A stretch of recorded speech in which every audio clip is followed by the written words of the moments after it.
Ever wondered what happens when you'll get all you favorite adult fictions at one place? Yay, you heard it right! Welcome to my Patreon. Currently, we have more than 200+ stories collections. Exclusive, uncensored, 18+ fan fiction awaits you. Stories too bold for the mainstream, crafted for true fans. Dive into steamy world of Harry Potter, Naruto, and Deku. Untamed passion and raw power. Only on Patreon. Ready to unlock the secrets? Join now, link in the description. Now, today, we are gonna see, what if Harry Potter fallen in love with beautiful Nagini?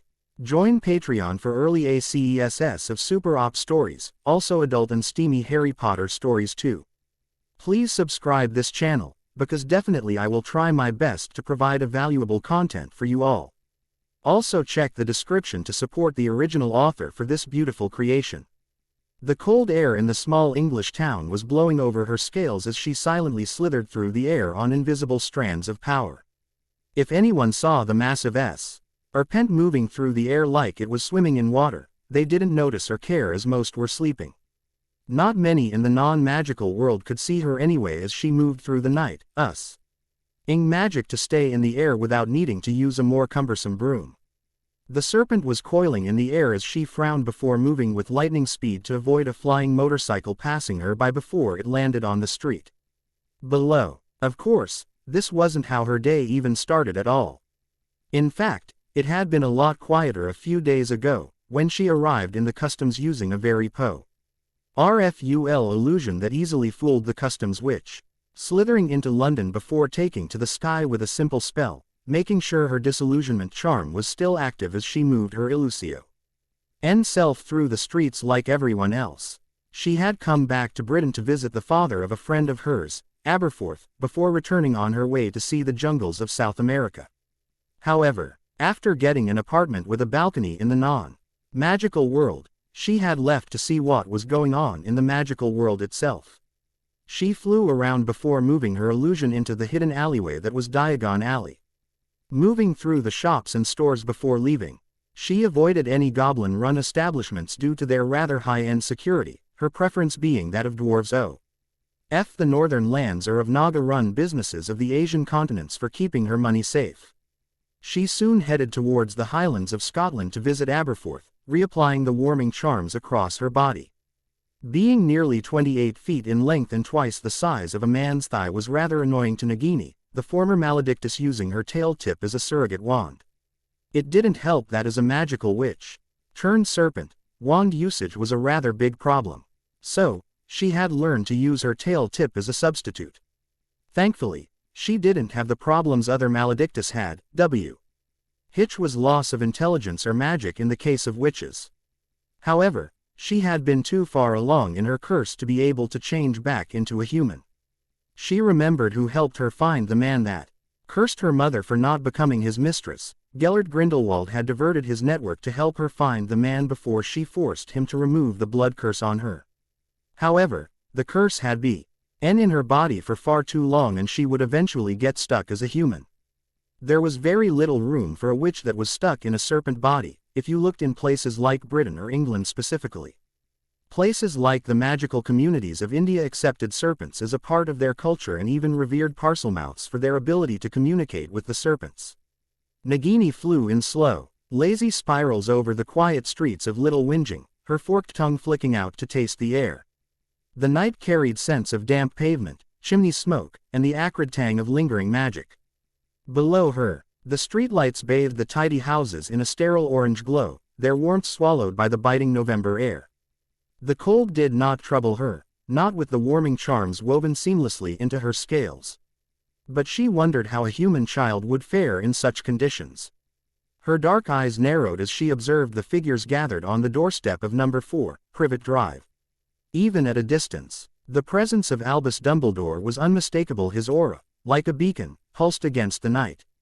Beside him, a tabby cat shimmered and stretched into the form of Minerva McGonagall. Her expression stern and disapproving. And then there was the half-giant, Hagrid, cradling a bundle of cloth against his chest as if it were the most delicate thing in the world. Nagini's body tightened mid-air as she watched Hagrid kneel, placing the bundle on the doorstep. Even from above, She could feel the faint hum of magic emanating from the child within. It was a curious thing, the power nestled in such a small body. Raw and untamed, she watched as Dumbledore tucked a letter against the cloth, stepping back with the solemn air of a man who had just placed a burden too great upon shoulders too small. For several moments, they lingered. Then, with quiet words exchanged, they left McGonagall first, shifting back into feline form and disappearing into the darkness, followed by Dumbledore, who vanished with a near-silent crack. Hagrid took the longest to leave, his great shoulders trembling before he mounted the enchanted motorcycle and took off into the sky. Nagini descended. She moved without sound, the unnatural grace of a creature neither fully beast nor fully witch guiding her to the ground. The wind stirred as she landed, coils shifting over concrete, her head lowering to peer at the bundle. The child. The boy's scent was faint, but distinct. There was something of old magic in it, something not entirely unfamiliar. Nagini hesitated, tongue flickering. He smelled of fire and sorrow, of power unshaped. She brushed the cloth away with the tip of her nose, revealing a small, pale face framed by dark hair. A lightning bolt-shaped wound marred his forehead, the edges raw and angry. She could feel the lingering magic there, the echoes of a killing curse, the shattered remains of something else. Something inside her twisted. She had never cared for humans, not truly. Her former life had been taken from her by one, her existence reshaped by their cruelty. She had left Britain for that reason, had sought the places where beings like her, those trapped between worlds, could live without fear. And yet, here was this child, alone in the cold, abandoned on the doorstep of people who smelled of dust and stale contempt. She had passed over many orphans in her life, had ignored the pleas of the helpless. What was one more? And yet, Nagini shifted, her massive form curling protectively around the boy. He did not wake. He only shivered slightly in his sleep, his small hands clenching unconsciously at the air. She saw herself in him. Not as she was now, but as she had been, the girl abandoned to a curse, the girl left to suffer because no one had cared enough to save her in time. A low hiss escaped her throat. No, she would not leave him. With a flick of her tail, she wove the magic she had honed for years, unseen and unnoticed by the wizards who dismissed her kind. The air shimmered as the child lifted into the sky, weightless, cradled by an invisible force. She laced the warming charms through the air around him, ensuring the cold would not touch his fragile body. Then, without another moment's hesitation, she took off. She did not look back. The houses of Little Whinging shrank beneath her, the neatly trimmed streets fading into darkness as she carried the boy beyond the town. Beyond England itself, she flew swiftly, crossing the night sky like a whisper, her mind already turning to the question of where to go, how to keep him safe.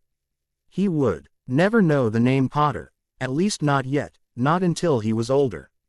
He would never be left on a doorstep again. He was hers now. Nagini slipped soundlessly through the balcony doors of her small apartment, the wards around it parting briefly to allow her entrance. The air inside was warmer, carrying the faint scent of parchment, ink, and the lingering spices from a meal she had prepared days ago but never finished. The room was sparse, its furnishings chosen for practicality rather than comfort: a low table, a few cushions, and books stacked neatly in a corner. She had never needed much. The beside her, still cocooned in the warmth of her magic, his tiny chest rising and falling in steady rhythm. He had not stirred during the journey, his body exhausted from whatever strange magic had saved him. She eased him down onto a blanket she coiled around to form a makeshift nest, ensuring the warmth did not fade. For a moment, she only watched him, her mind already racing ahead. She could not stay here. The wizards of Britain would be looking for him soon, and though they would not think to search in the Muggle world immediately, it was only a matter of time before rumors spread. No, she needed to leave England entirely. And quickly. But where? India would welcome her, but its magical communities were deeply intertwined. A new arrival with a child, especially one as magically powerful as this, would not go unnoticed. The Naga clans would shelter her, but they would ask questions. Too many questions. Southeast Asia, perhaps. The forests of Thailand or Vietnam, where magic wove through the land itself. Ancient and untamed, there were temples hidden from the eyes of non-magical folk, places where serpents were revered, where the knowledge of Parseltongue was not feared but honored. Yes, that would do. But then there was the matter of the child himself. Nagini slithered closer, lowering her head to peer at him. His face was peaceful now, slack with sleep, but she knew that would not last. Infants were fragile creatures, wholly dependent on others for survival. She had no hands to cradle him, no human voice to soothe him. How could she trapped in this form care for him properly? She had seen human mothers in her travels, fussing over their young with a care she could not mimic. He would need food, warmth, comfort, all things she could provide in her own way, but never as easily as a human could. Had she made a mistake?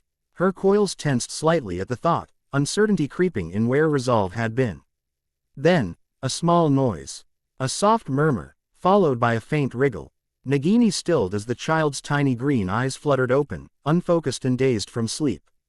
He blinked at her, his mouth opening as if to cry.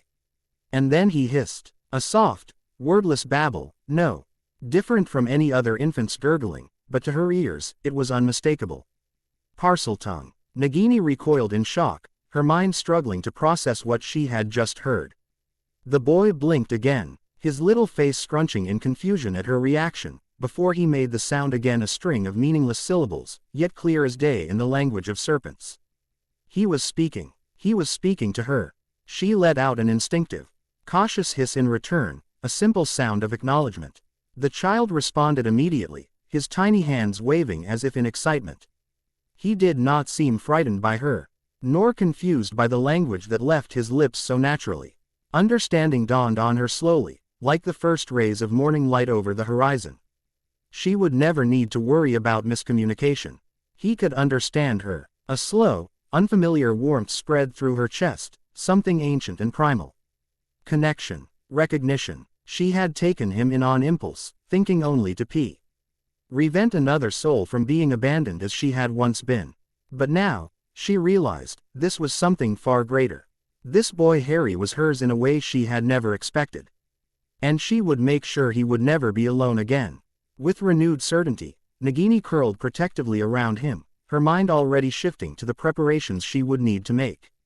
She would find food for him in the morning, gather supplies before leaving this place behind. For now, though, she simply rested, listening to the quiet hissing of the child beside her. Her son. The early morning light filtered through the thin curtains of Nagini's apartment, casting a pale glow over the small space. The warmth inside was a sharp contrast to the cold English air outside, but Nagini hardly noticed. Her focus was on the small bundle nestled within the crook of her coiled body. Harry Potter, her son now, she reminded herself, was awake, his bright green eyes blinking up at her with curiosity. He had been remarkably quiet since waking, save for the occasional hissing babble that had fascinated her more than she cared to admit. He was a Parselmouth, a rarity even among wizards. That alone would make him a curiosity to those who knew what to look for. He needed food. That was her first priority. Using the tip of her tail, she levitated a bottle of milk she had retrieved from the muggle shop nearby. Magic made the process easier, though she found the act strangely grounding. She had never cared for another being in this way before. As he latched onto the bottle, drinking greedily, she watched him carefully. He was small, but strong.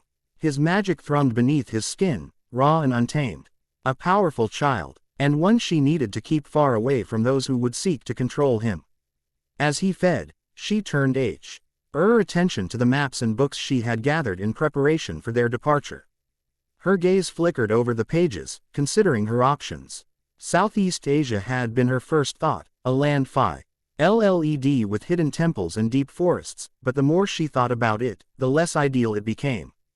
The jungles of Vietnam and Thailand were dangerous, not only because of the wildlife but because of the scars left by war. The land itself had suffered, soaked in blood and conflict. Magic there was unpredictable, wild and unstable. No, it was too great a risk. Her gaze drifted across the room, settling on a worn, dog-eared copy of the Jungle Book, left forgotten among the few books she had gathered over the years. India. The thought struck her with surprising clarity. The jungles of India were vast and ancient, filled with magic older than Britain itself. The people there did not fear serpents the way Western wizards did. In some places, they were worshipped, revered as symbols of wisdom and power.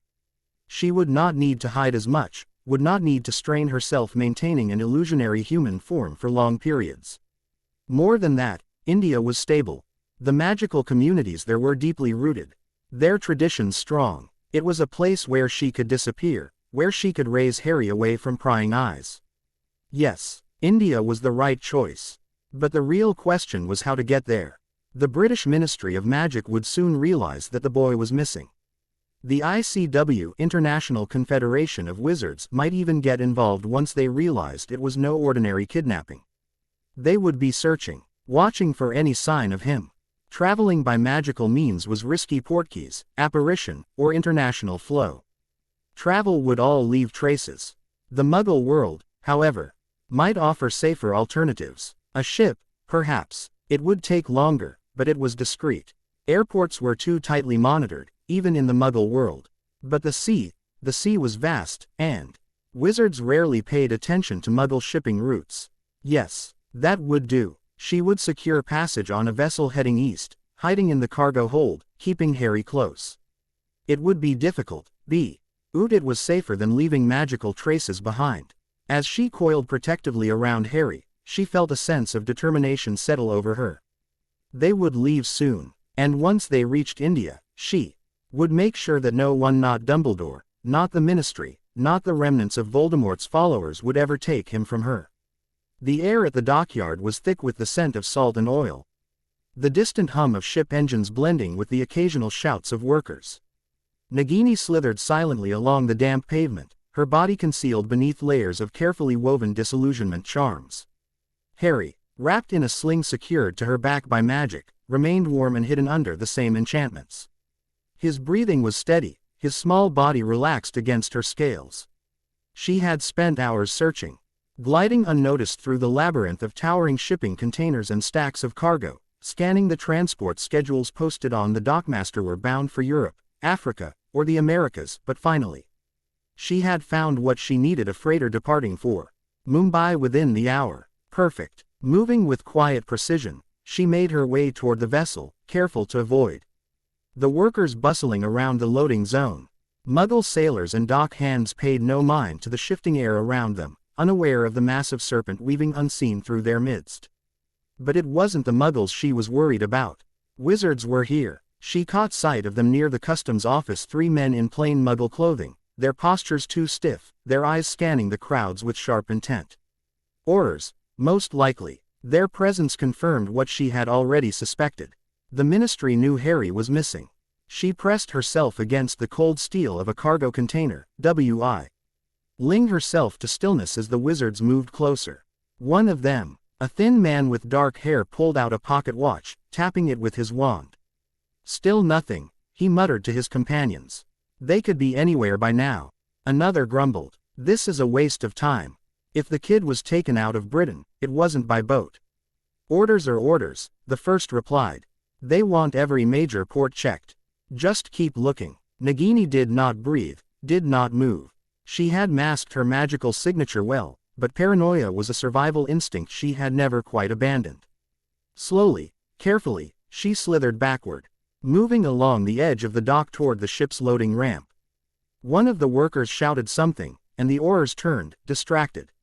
That was her chance. With silent precision, she slipped through the shadows, her massive form weaving through crates and barrels. The ship loomed ahead, its gangway briefly unguarded as a dockhand stepped away to check the cargo manifest. With one final, fluid motion, she crossed the distance and vanished into the freighter's hold just as the worker returned. Safe. For now. Inside, the cargo hold was dimly lit, the scent of wood, metal, and spices heavy in the air. Crates of goods were stacked high, some marked with shipping codes, others with faded foreign script. She moved deeper into the shadows, curling around a space near the FAR wall where she could remain undisturbed. Only when she was certain they were alone did she release the disillusionment charms. The air shimmered, revealing her coils and the small child resting securely against her back.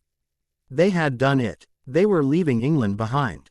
With a satisfied hiss, Nagini adjusted Harry's position, ensuring he was still warm and comfortable. As the ship's engines rumbled to life and the vibrations beneath them signaled departure, she allowed herself to relax for the first time in days. India awaited. The Ministry of Magic's Auror department was never quiet, but today, the tension in the air was palpable. Papers shuffled, boots clanked against the stone floors, and whispered conversations hummed like static in the background. The search for Harry Potter was underway, and every Auror knew that failure was not an option. In a dimly lit office deep within the department, Senior Auror Alistair, mad-eye, Moody sat behind his desk, his mismatched eyes one normal, one a whirling, enchanted blue orb fixed on the three young Aurors standing before him. His face, lined with scars and hardened by years of battle, was unreadable as he listened to their report. Beside him, his trainee, Amelia Bones, stood with her arms crossed, her sharp eyes betraying her concern. "Well," Moody's voice was low, gruff. "Tell me you found something useful." The three Muggle-born Aurors, freshly recruited from the war's aftermath, exchanged uneasy glances before one of them, a wiry man named David Fletcher, stepped forward. "No sign of Potter at the docks, sir," he admitted. "We checked every ship bound for anywhere outside of Britain, even the ones heading for the continent. If the kid was taken out of the country, they didn't use the ports." Moody grunted, his enchant eye spinning wildly as if seeking something unseen. "And you're certain of that?" Fletcher hesitated for only a second. "As certain as we can be, sir. Whoever took him didn't leave magical traces. Either they're damn good, or they used a method we weren't looking for." Moody's fingers tapped against the wooden desk in thought, his expression unreadable. Across from him, Amelia Bones frowned. "What about the Muggle authorities?" she asked. "Any reports of suspicious activity?" The second Auror, a stocky woman named Marissa Cole, shook her head. "Nothing specific. The Muggles are as clueless as we are. But," she trailed off, exchanging another glance with her companions. Moody's good eye narrowed. "Spit it out." The third Auror, a dark-skinned wizard named Raj Patel, cleared his throat. "It's not direct evidence, sir. But I did overhear something odd while asking around." He hesitated, then continued. "Some dockworkers mentioned rumors of a massive snake sighted near London a few days before you know who fell. At first, I thought it was just Muggle nonsense, some drunken sailor's tale, but a few of them swore up and down that it was real. A serpent longer than a man is tall, moving through the streets like a shadow." Moody's expression didn't change, but Amelia stiffened beside him. "A snake," she repeated. "That's unusual." Moody's fingers stopped tapping. His gaze was sharp, calculating. "You're saying someone saw a bloody snake slithering around London, right before the Dark Lord was taken down?" Patel nodded. "Yes, sir. And the way they described it, it wasn't normal. It moved like it was flying. And no one could track where it went. Some of the Muggle witnesses claimed it just vanished into thin air." The room fell silent. Moody leaned back in his chair, exhaling slowly. His enchanted eye whirled, locking onto Patel. "That's not Muggle nonsense," he muttered. "That's a bloody maledictus." Amelia's eyes widened slightly. "You think it could be connected?" Moody grunted. "A dark wizard falls, and days before that, a bloody great snake is seen near the capital. And now Potter's missing. Coincidence isn't a word I like to use, Bones." He pushed himself up from his chair, grabbing his staff. "I want every file we have on known maledictuses. Any reports of one operating in Britain, any connections to the Dark Lord. If this is our lead, we follow it." The three Aurors nodded quickly, already moving toward the door. Moody turned to Amelia. "Get me anything the Unspeakables have on blood curses. If that was a maledictus, and if she took the boy, I want to know why." Amelia swallowed her unease and nodded. As the Aurors hurried out, Moody's expression darkened. He didn't believe in accidents. Something or someone had taken Harry Potter. And if there was a serpent involved, then the game had only just begun. As his trainees all knew, constant vigilance. The cargo hold of the ship was dimly lit, the rhythmic hum of the engine a constant presence beneath them. Nagini lay curled in a secluded corner, her coils forming a secure nest around Harry, who rested comfortably against her smooth scales. He was wide awake, tiny fingers occasionally grasping at the air as he listened with rapt attention. His fascination pleased her. She had always been alone in her ability to speak the language of serpents, but now, with this child, she had someone who understood. Someone who listened. Her voice came as a low, melodic hiss, the words winding through the air like a whispered spell. Thus, swiftly and surely, the primeval forces of the jungle closed upon the cabin in the clearing. The snakes slithered unseen in the undergrowth, the great cats watched from the trees, and above them all, the apes moved as one, their kingdom undisturbed. Harry let out a quiet, gurgling hiss of his own, his bright green eyes shining with delight. He did not fully understand the words, not yet, but he felt them. The cadence, the rhythm, the soothing nature of her voice, it all held his attention. She continued, slowly and deliberately, letting the jungle of the story unfold around them. The beasts of the wild grew not in the cradle of men, but in the embrace of the forest. His lullabies sung by the rustling leaves and the distant roars of the hunt. A fitting tale. As she spoke, her mind was elsewhere, carefully considering their escape. They were drawing closer to India with each passing hour, and she could not afford mistakes. The ship was large, but Muggles were observant in their own way, and slipping away unnoticed would require careful planning. Her disillusionment charm had served her well thus far, and it would be her first line of defense.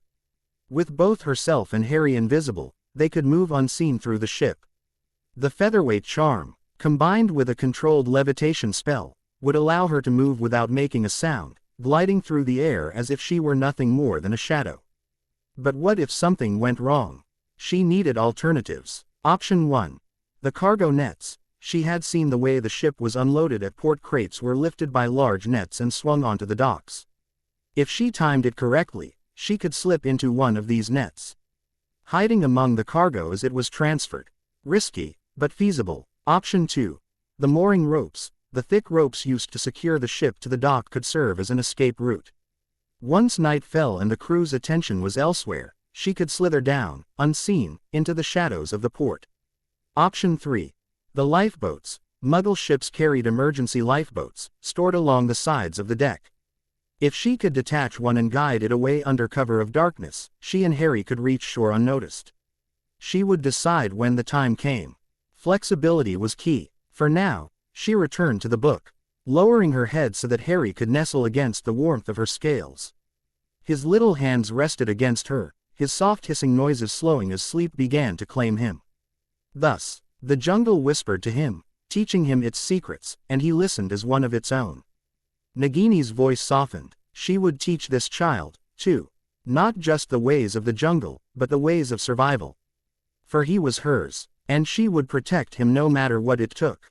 Minerva McGonagall's hands trembled as she unfolded the morning edition of the Daily Prophet, her sharp eyes scanning the bold, glaring headline, "The Boy Who Lived Missing," by Tadnell Ryder. In a shocking revelation, the Ministry of Magic has confirmed that Harry Potter, the boy who lived, has disappeared.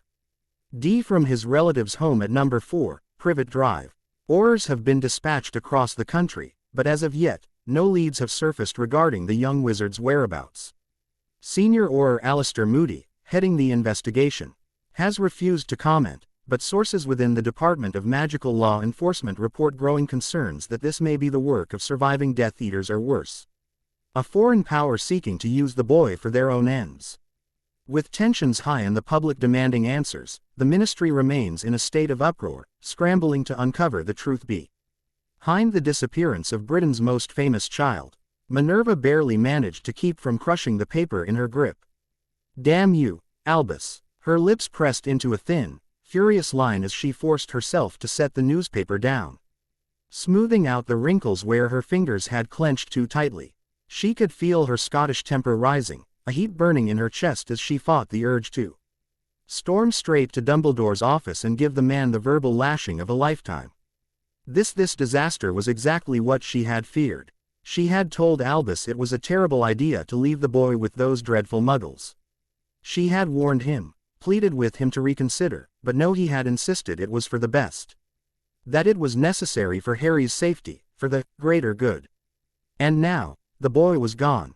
Minerva inhaled sharply through her nose, willing herself to remain calm. She would not add to the firestorm Albus was already enduring. No doubt the ministry, the Wizengamot, and half the wizarding world were already tearing into him for his failure to safeguard the child. For once, he would have to suffer the consequences of his own arrogance without her interference. But oh, when she next saw him, she would make sure he felt every ounce of her fury. Sirius Black nearly dropped his mug of fire whiskey when his eyes caught the headline in the Daily Prophet. The boy WHO lived missing. His heart pounded in his chest as he skimmed through the article, each word hammering into him like a curse. Harry, his godson, was gone. Vanished without a trace. The Ministry was scrambling. Dumbledore was likely in the middle of a political firestorm, and the aurors were chasing shadows. For the first time in days, his mind cut through the grief, the rage, the guilt that had consumed him since James and Lily's deaths. It was like a bucket of cold water had been thrown over him. He had been about to throw his life away.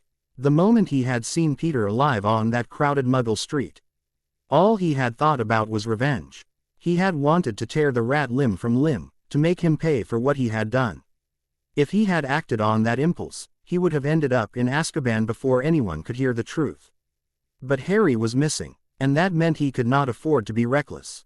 He needed to think. His mind, once sharp enough to earn him a place among the best aurors of his generation, finally began working again. He was still technically an auror, even if he had ignored protocol in his grief. He still had authority, and if he played this right, Peter Pettigrew would be in a Ministry holding cell before the day was out. Somewhere in London, Sirius moved like a shadow, his wand tight in his grip as he stalked his prey. Peter was scurrying through the alleyways in his filthy little rat form, slipping through the cracks between buildings, desperately trying to stay hidden. But Sirius knew him too well. He had once called this thing a friend. He caught sight of a tiny movement near a drainpipe. Sneaky little rat bastard. Sirius flicked his wand. Stupefy. A bolt of red light shot forward, striking the rat mid-scurry. In an instant, Peter was flung back, stunned and unmoving. Before the spell could wear off, Sirius flicked his wand again. First the Animate's reversal spell, silently cast before growling. Petrificus totalis. Peter's limp rat form began to shift, limbs twisting unnaturally as he transformed back into his human shape. His beady eyes darted in panic, his mouth opening as if to scream, but the full body bind held firm. Sirius exhaled, steadying himself. No time to gloat, no time for anger, time to end this. With a sharp turn, he grabbed the paralyzed traitor and, with a loud crack, apparated directly into the DMLE's holding cells. The moment he landed, alarms flared. Aurors burst into the room, wands raised, spells already on their lips. Sirius held up his hands, stepping away from Peter's frozen form. "I'm Sirius Black, Auror," he said loudly, making sure everyone heard him. He pointed at Peter's rigid body.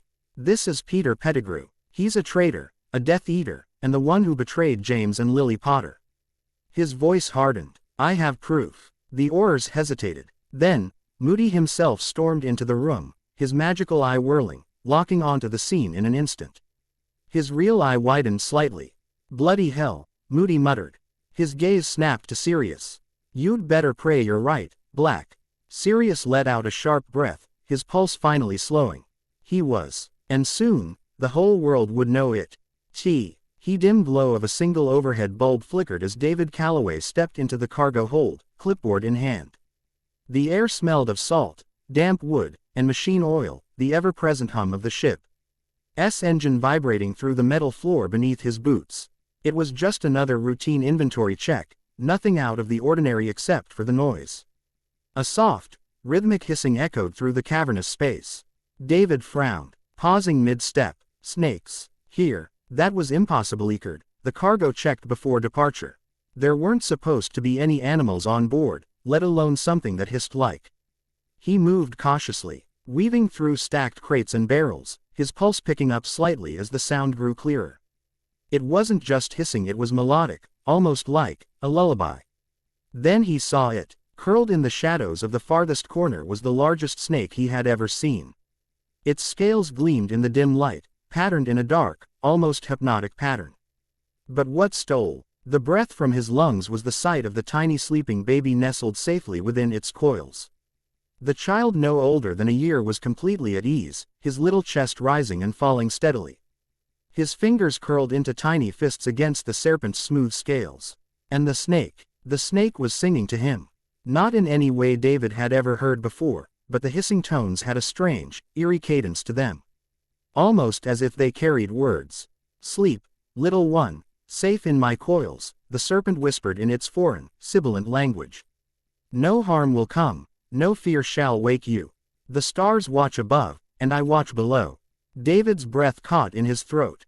He took an unconscious step backward, the clipboard nearly slipping from his grasp. His mind struggled to process what he was seeing.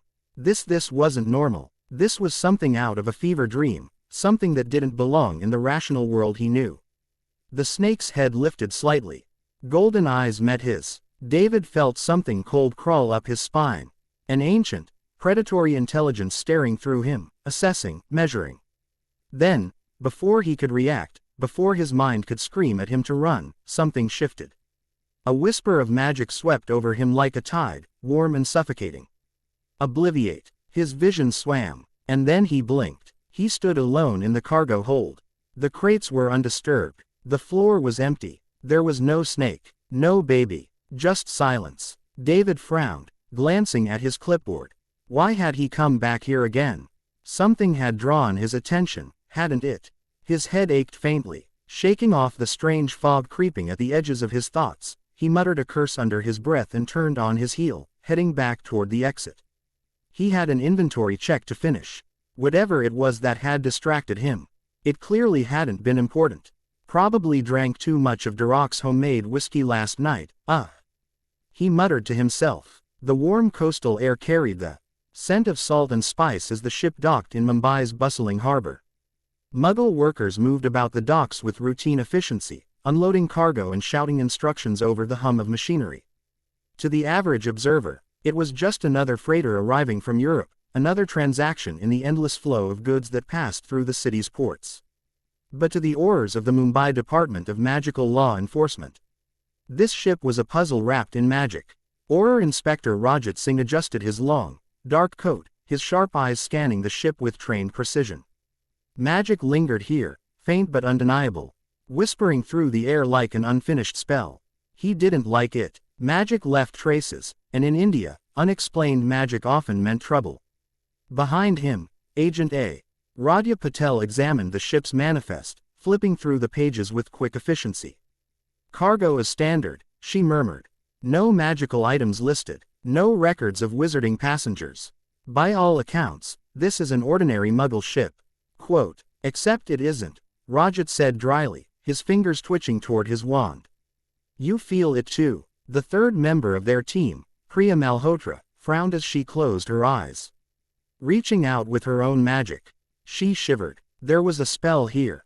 Strong, but not recent. It's faded, but powerful. Rajat sighed, rubbing his temple. And the source? Priya shook her head. Unclear. Whatever it was done carefully. Whoever cast it knew what they were doing.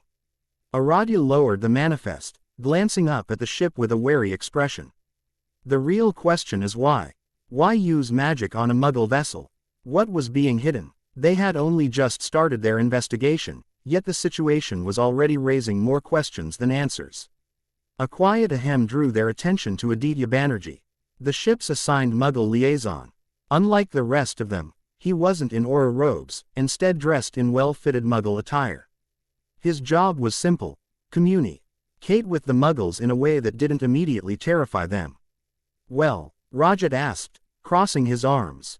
Banerjee adjusted his glasses. I spoke to the crew. Only one reported anything unusual. David Calloway, a cargo inspector. He claims he thought he heard something strange in the hold a few nights ago. Something like hissing, hissing, Priya repeated, brows furrowing. Like a parcel mouth. Unclear, Banerjee admitted. His memory of the event is odd.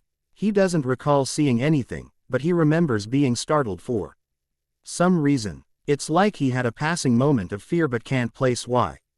Rajat and Aradhya exchanged looks. Obliviation? Aradhya asked, her voice tense. Banerjee hesitated. Possibly, but if so, it was subtle. Not the usual Western hack job where they slice a memory clean out. His lips curled slightly in distaste. His recollection feels more like a confused dream. A foggy moment of drunken imagination rather than outright erasure. The three Aurors scowled. The Indian magical community did not use obliviation as casually as the rest of the wizarding world. They never had. The spell was known for its dangers. Too many castings, and a person's mind would begin to break, leaving holes where memories should have been. Repeated exposure caused irreversible damage, something that many foreign ministries ignored in favor of secrecy.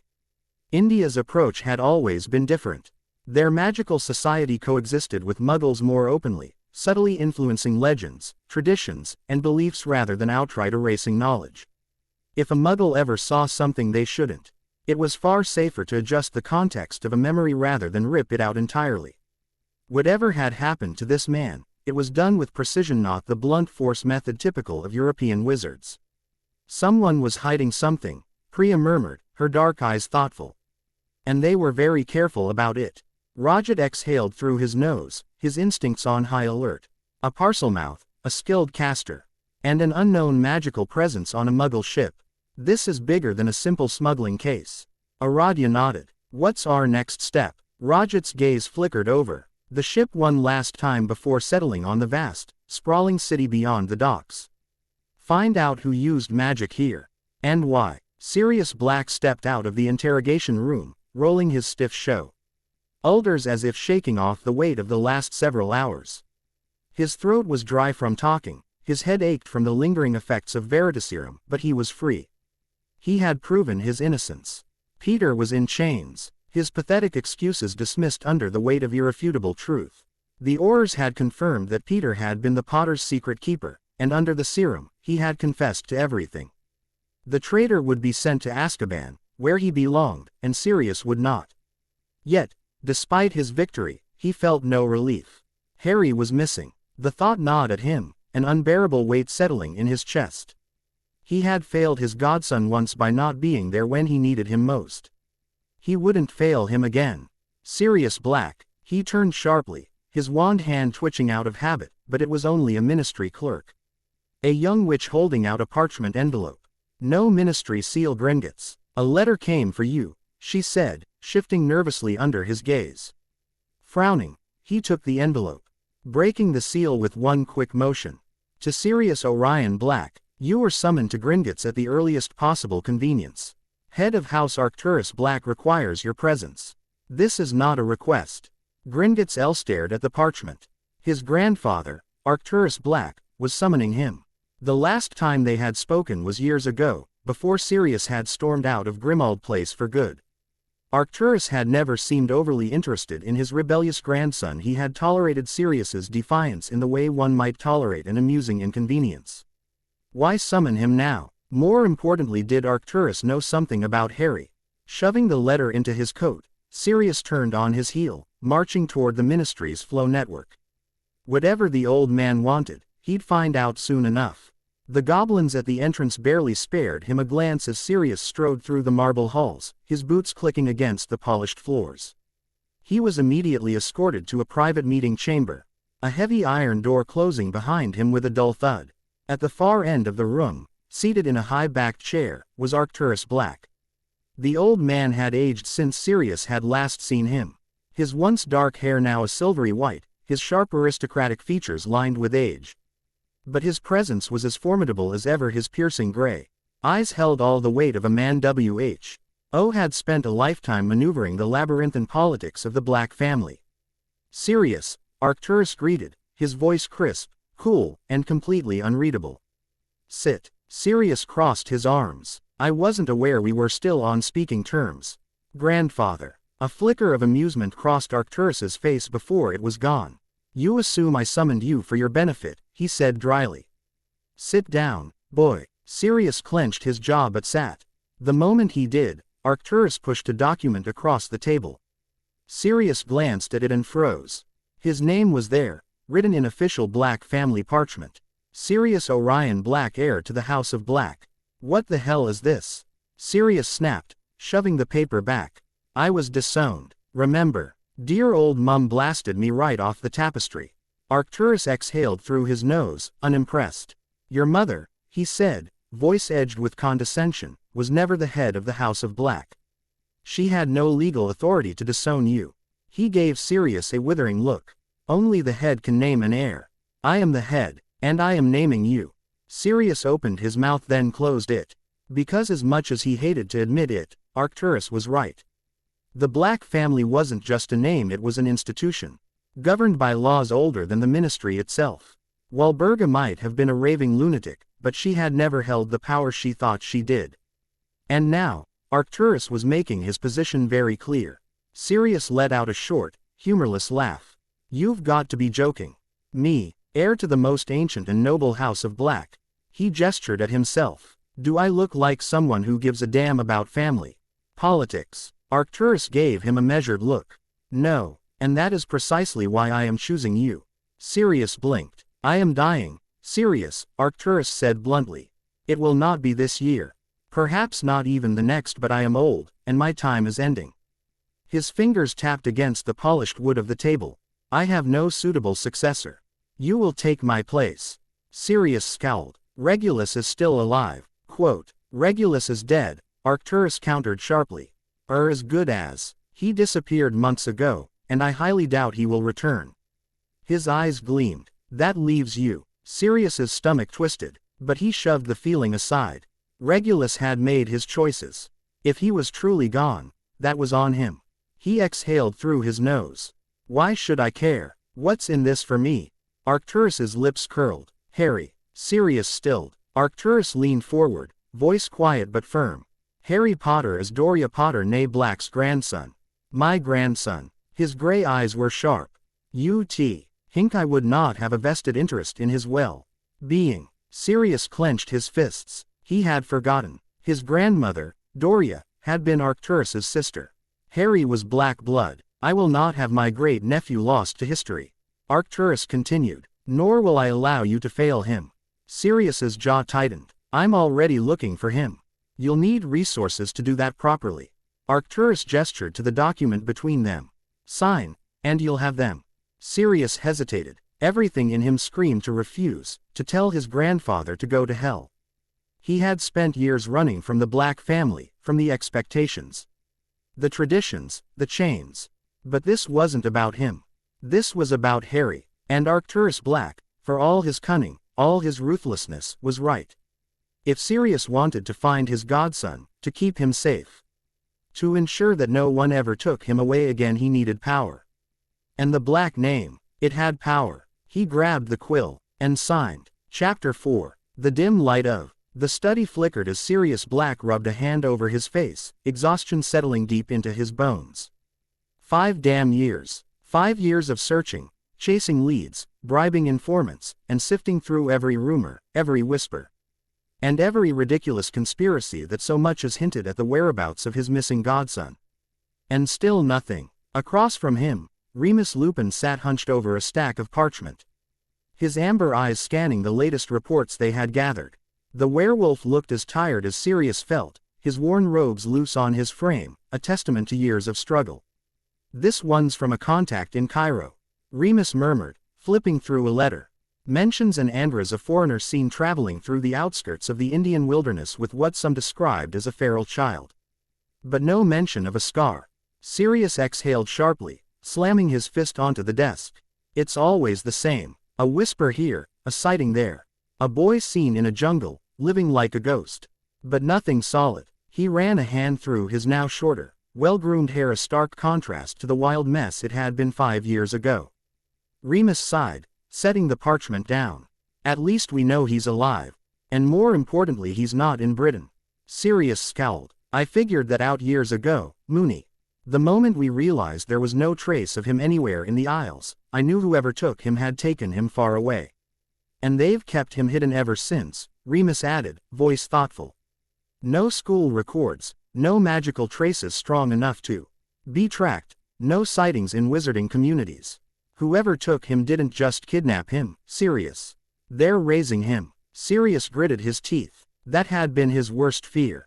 That someone had stolen Harry to mold him into something else. But he rumors, the whispers of a boy surviving in the wild, seen only in glimpses across vast jungles and ancient forests, they painted a different picture. They're keeping him away from wizards, Sirius muttered, his brow furrowing. Hiding him in places most of us would never think to look. Remus leaned back in his chair. The primeval world, not the civilized one. Sirius gave a humorless laugh.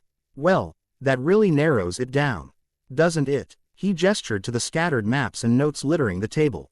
Mooney, there are multiple bloody jungles across the world. India, Africa, the Amazon hell, even parts of Southeast Asia. I'm an Auror, not some Muggle explorer from those adventure books. Remus smirked faintly. You mean like those Muggle travelers you keep reading about? Sirius huffed. Shut up. But the reality was, he was stuck. He had leads, but no way to narrow them down. He knew Harry was out there, somewhere in the untamed wilderness, hidden from the eyes of the wizarding world. But without a precise location. It was like searching for a single star in a vast night sky. I need to find him, Sirius murmured, his voice tight with emotion. I promised James and Lily I'd protect him. He clenched his fists. I failed once. I won't fail again. Remus sighed, reaching over to squeeze his shoulder. We'll find him, Sirius. Somehow, we will. Sirius exhaled, steeling himself. He had spent 5 years chasing shadows. He wasn't about to stop now. The thick canopy of the Indian jungle was alive with the sounds of the wild chirping insects, distant calls of monkeys, anding of unseen creatures. But all of that barely registered to Joran Dask, a wizard poacher with years of experience hunting magical creatures for profit. Tonight, he wasn't after the usual fare of Ashwinder eggs or the occasional illegally trapped Thunderbird chick. No, tonight's target was Noctilus gigantus, a species of massive magical bats whose blood could be used in high-end potion crafting. A single vial could fetch a fortune, and he and his crew had been tracking a colony for days now. But then he saw something worth even more. A boy barely 5 or 6 years old moving through the trees like he belonged there. Joran had seen many strange things in his time, but this was something else. The child ran across the branches of the towering trees with unnatural grace, his bare feet barely making a sound. His skin was tanned from the sun, his dark, messy hair whipping in the wind. Even from a distance, Joran saw the boy's eyes. Glowing green. He grinned, turning to the 2 other poachers with him. That, he whispered, will fetch a fortune. Magical children, especially feral ones, were a rare commodity. There were always pureblood families who loved the idea of buying a wild child with strong magic to raise as their own personal pet, trained and conditioned from a young age. Joran gave a silent signal, and the 3 of them moved quickly, weaving through the jungle with expert ease. The boy hadn't seen them. Or so they thought. They pursued him for what felt like minutes, the thick foliage making it difficult to move as swiftly as the child did. But they were gaining on him. He was heading toward a mangrove swamp, the twisted trees growing from black, brackish water. Joran grinned. Nowhere left to run, kid. Then, the jungle went silent. Joran stopped, his breath hitching. No insects, no night birds, no rustling of leaves. The silence was unnatural, the kind that sent a shiver up a man's spine. His 2 companions stiffened beside him, their wands half raised as they scanned the trees. The mangrove ahead loomed like a graveyard, massive roots twisted like gnarled fingers, the dark water motionless, not even a ripple disturbing its surface. Something was wrong. Joran licked his lips. You feel that? He whispered. Before either of his men could answer, the trees above moved. A shadow blurred from the branches, too fast, too big, a massive form dropping from the canopy. Then, pain. Joran gasped as 2 enormous fangs sank into his chest, piercing through muscle, slicing into bone. His vision swam, his veins burned. Poison. No, he realized dimly, venom. His knees buckled as he choked, barely able to register the screams of his men. Something massive coiled around him, scales as dark as the water below, stretching on and on. A snake. No, not a snake, something beyond that. It was nearly 48 feet long, thick as a tree trunk, its coils crushing, twisting. And its head, golden eyes, staring into his soul. Joran's body convulsed, the venom scorching through his blood, his heart hammering erratically in his chest. His vision blurred, but through the haze of pain, he saw movement. The boy. He crawled down the twisted mangrove trunks, his glowing emerald eyes locking onto Joran's fading ones. His movements were slow, deliberate, inhumanly fluid. Then, the boy hissed. Not a word, not a scream, a hiss low and drawn out, like the whisper of the jungle itself. Joran tried to speak, tried to ask what he was, but the question died on his tongue. Because in the next second, He did too. The jungle night was alive again, the eerie silence from before replaced by the usual chorus of chirping insects, rustling leaves, and distant calls of nocturnal creatures. The wind carried the scent of damp earth, blooming flowers, and the faint metallic tang of spilled blood from the unfortunate poachers who had dared trespass. Nagini, her massive coils draped lazily across a low-hanging branch, let out a long, slow sigh as she stared at the small figure in front of her. Her son, her impossible, frustrating, utterly incorrigible son. Harry. Her voice carried the weight of tired patience. What have I told you about leading hapless poachers into the jungle? Harry, perched cross-legged atop the thick root of an ancient tree, grinned unabashedly. His wild mess of dark hair was even more unruly than usual, his sun-kissed skin smeared with streaks of dirt and remnants of jungle fruit. His emerald eyes glowing faintly in the moonlight gleamed with mischief. That it is rude, he offered, feigning innocence. Nagini narrowed her golden eyes. And yet, you have done it again. Harry stretched, completely unrepentant. In my defense, they were poachers. Nagini let out a hissing breath, exasperation clear in her tone. Yes, and we both loathe them. But 5 years of being hunted by fools with wands and crossbows is enough to tire any mother, Harry. Would it kill you to avoid them? Harry tilted his head, considering. Maybe, but it is so much more fun this way. Nagini gave him a long, unimpressed stare. Harry's grin widened. Besides, he continued, I was going to send them to the DMLE. Nagini flicked her tongue in dry amusement. Oh, were you planning to just drop their bodies into the nearest ministry office like a gift-wrapped package? Harry chuckled. No, that would be rude. He leaned back against the trunk. The tribal folk wouldn't like that either. Just dumping bodies into their lands would be a rather terrible thing to do. Nagini sighed again. At least you have some manners. Harry kicked his legs idly. I spotted them long before they saw me. You know, they were hunting the bats. His expression became more animated. The big ones with the soft wings. I like snuggling up to them. Nagini shook her head, amused despite herself. Of course he did. Most children clung to stuffed toys at his age. Harry, on the other hand, had decided that giant nocturnal creatures made the best pillows. One day, she mused, you will give me a heart attack. My little one. Harry laughed, hopping down from the root and padding over to her. He had long since adapted to moving through the jungle barefoot, his steps noiseless. His movements as fluid as any serpent's. He climbed onto her coils without hesitation, nestling into the warmth of her scales as he had done since infancy. But you love me anyway, he murmured, pressing a hand against her side. Nagini let out a soft, affectionate hiss, curling her tail protectively around him. Always. Near the jungles of Madhya Pradesh, central India. The air inside the Bhopal DMLE headquarters was thick with the familiar scent of parchment, ink, and the sharp tang of antiseptic potions. Inside one of the morgue chambers, a team of aurors and post-mortem healers stood around 3 lifeless bodies. Each laid out on an examination table under glowing enchanted lights. It was the 4th time this year. And it was becoming an annoying pattern. Auror Dhruv Kashyap Sig, head as he pinched the bridge of his nose, staring down at the latest unfortunate trio of wizarding poachers who had met their untimely end in the depths of the jungle. His patience had already been worn thin the last time this had happened. But now it was just ridiculous. Let me guess, he muttered, glancing at healer Jahan Mehta, who was conducting the examination. More poachers who met their match, Jahan hummed, peering at the deep puncture wounds on the first corpse's chest. Oh, most definitely, he confirmed, tapping his wand over the body's cold skin.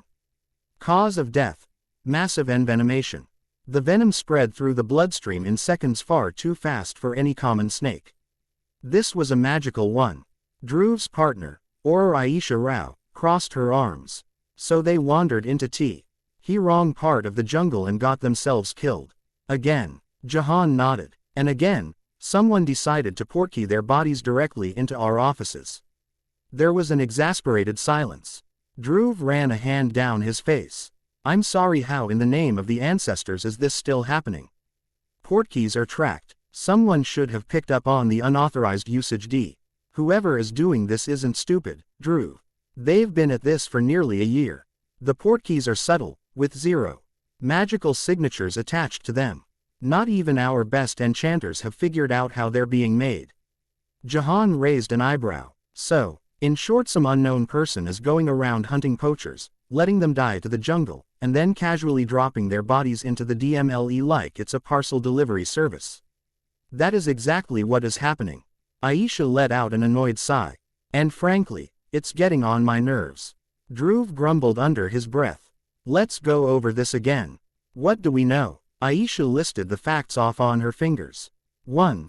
The poachers all die in the jungle, far from any civilized wizarding areas. 2. Every time, they die under wildlife-related circumstances. Never a killing curse, never a spell, always nature doing the work. And 3. She gestured at the bodies. They always end up here, neatly dumped into the DMLE with no clues left behind. Jahan tapped the largest corpse. Well, here's something new. This one was bitten by something massive. The venom melted through his insides in seconds. He whistled lowly. A snake that large, magical or not, there aren't many that match the description.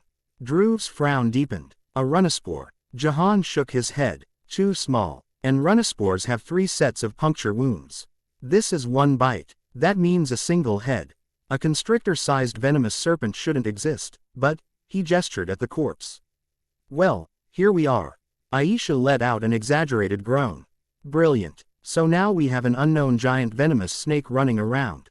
And a mystery benefactor sending us poacher corpses like festival gifts. Dhruv exhaled sharply. At this point, I don't know whether we're dealing with a rogue vigilante, a sentient magical beast, or some kind of jungle guardian spirit that really hates poachers. Jahan smirked. Who says it can't be all 3? Aisha rubbed her temples. We need to track the next portkey as soon as it happens. Dhruv nodded. Agreed. We're not letting whoever is doing this keep making fools of us. I don't care if it's a wizard, a snake, or bloody Shiva himself. We're finding out who is behind this. Silence settled in the room again as they all stared down at the lifeless bodies, their expressions a mixture of irritation, confusion, and begrudging admiration. This wasn't just a case anymore. Now it was personal. Chapter 5. The Bhopal Magical Gazette, May 3, 1987. Mystery in the Mangroves. 18 poachers dead, no suspects found. By Roshni Varma, Senior Correspondent. For over a year, the Bhopal Department of Magical Law Enforcement (DMLE) has been grappling with an unprecedented mystery, one that has left even the most experienced aurors baffled.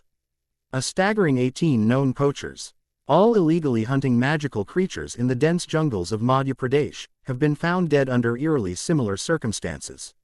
Their bodies, riddled with wounds consistent with wildlife attacks, have appeared without warning in the DMLE's secure holding cells delivered by portkeys with no traceable magical signatures.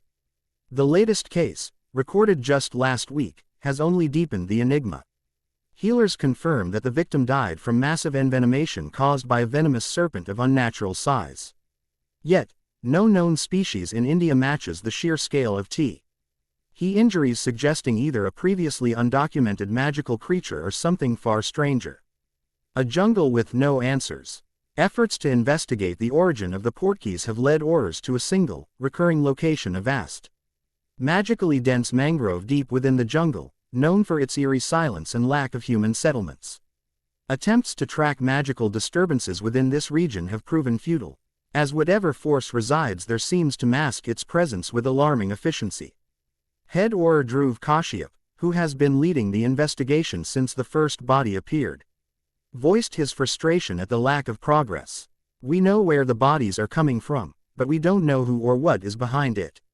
The jungle is vast, and without proper magizoologists to aid us, we're running in circles. All we know is that someone or something is taking justice into their own hands, and we have no idea why. Local legends. A boy among the snakes.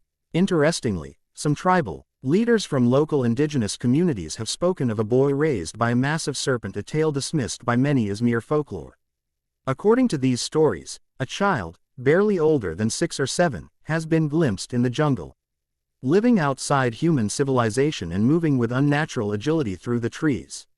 One elder, when asked about the rumors, simply said, "The jungle protects its own. Those who hunt with greed will never leave."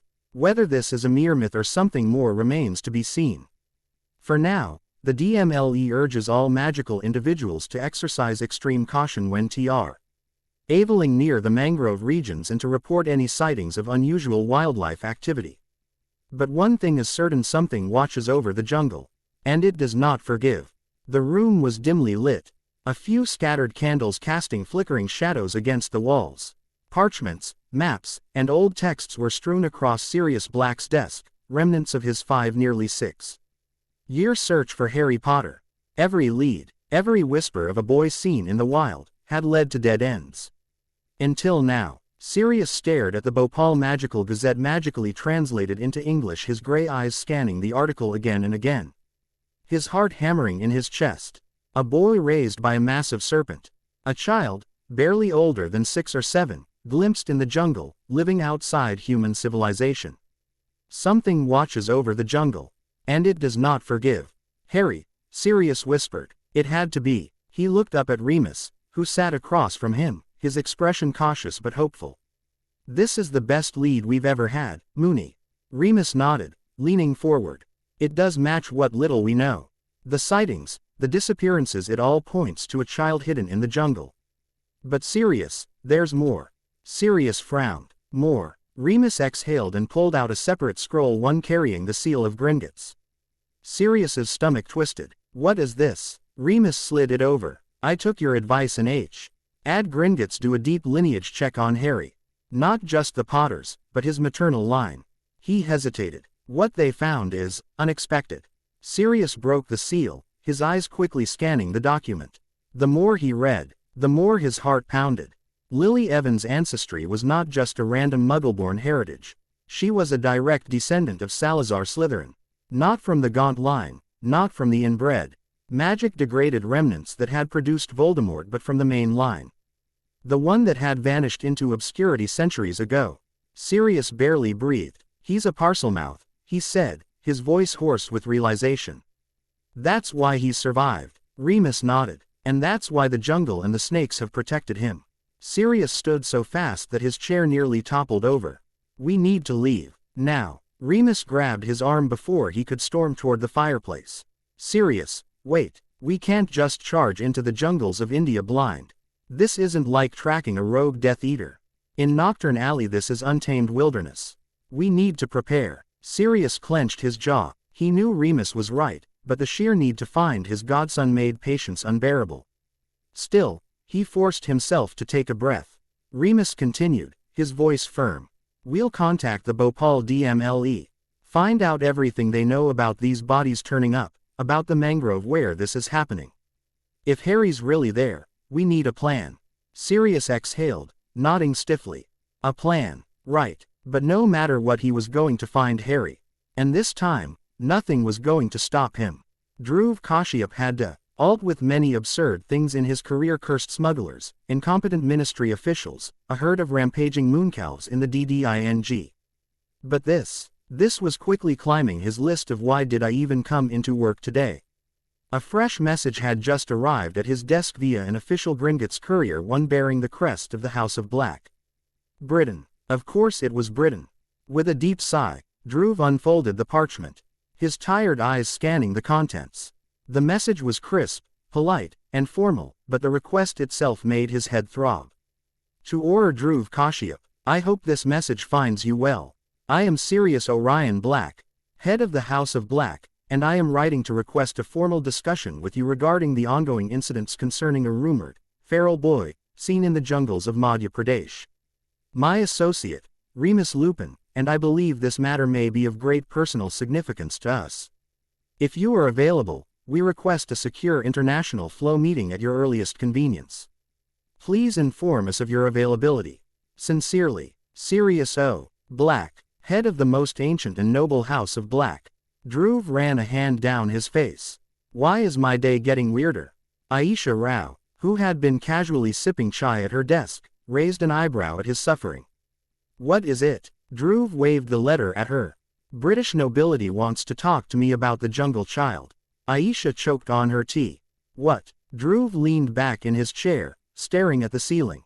Apparently, Sirius Black, yes, that Sirius Black, the supposedly insane one who turned out to be N.O.T. insane wants to have a little chat about our ongoing poacher problem.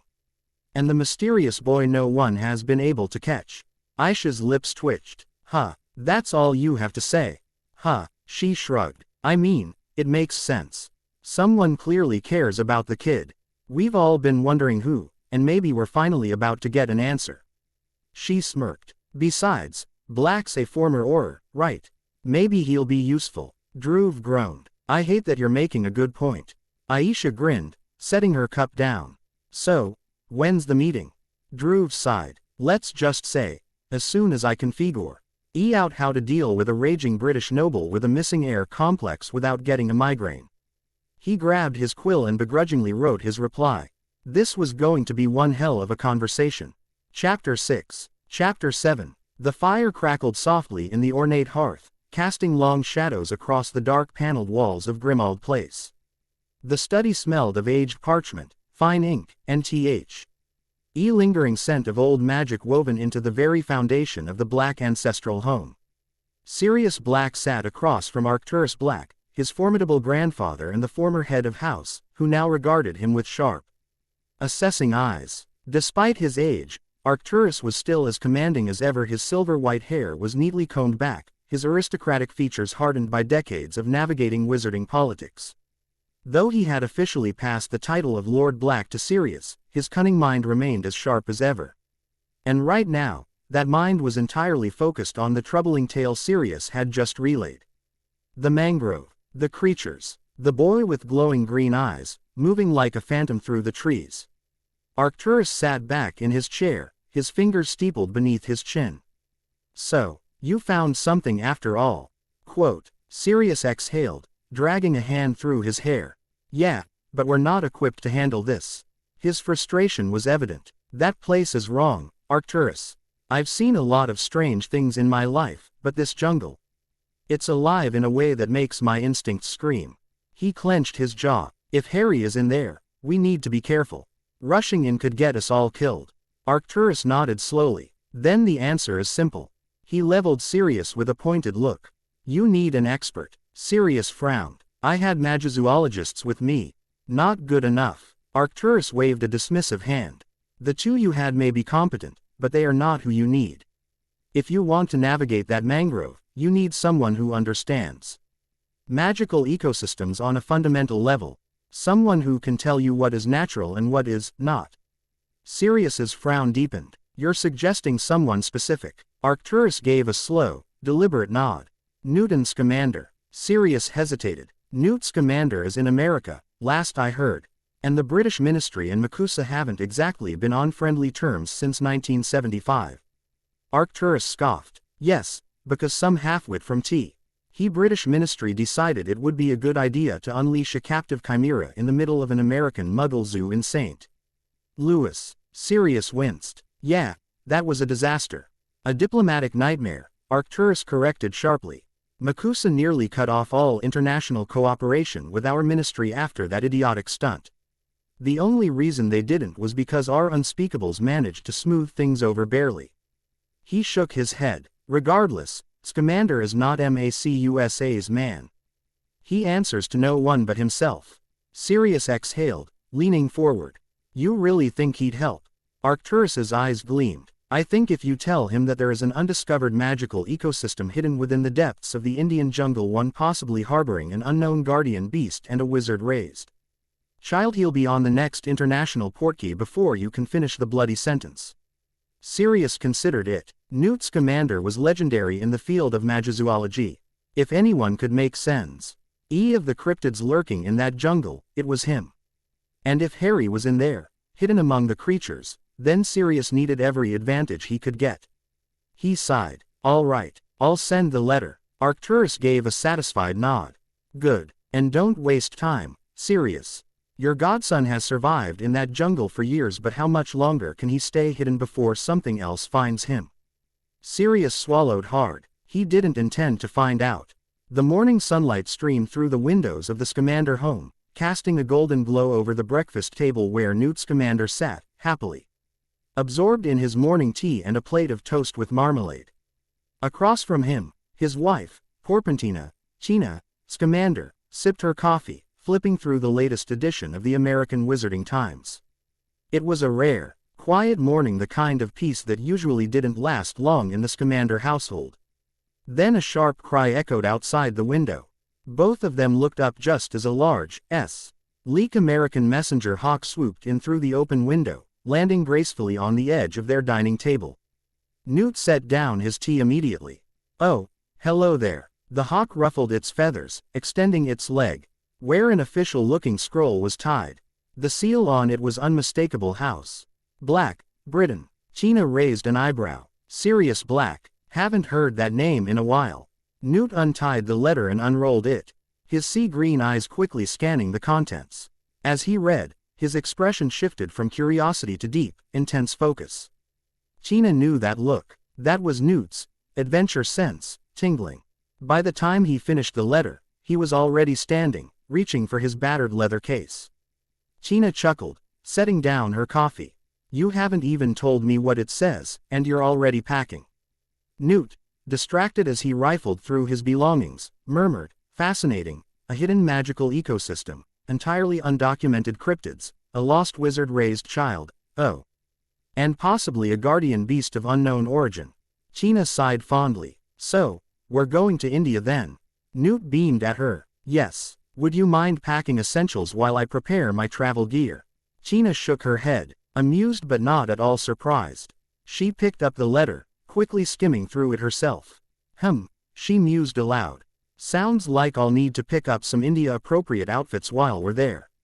Newt, already halfway out the door, called back, "I'm sure we'll find something at a market."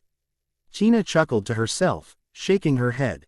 "Here we go again." And with that, she flicked her wand, sending their belongings into their travel bags.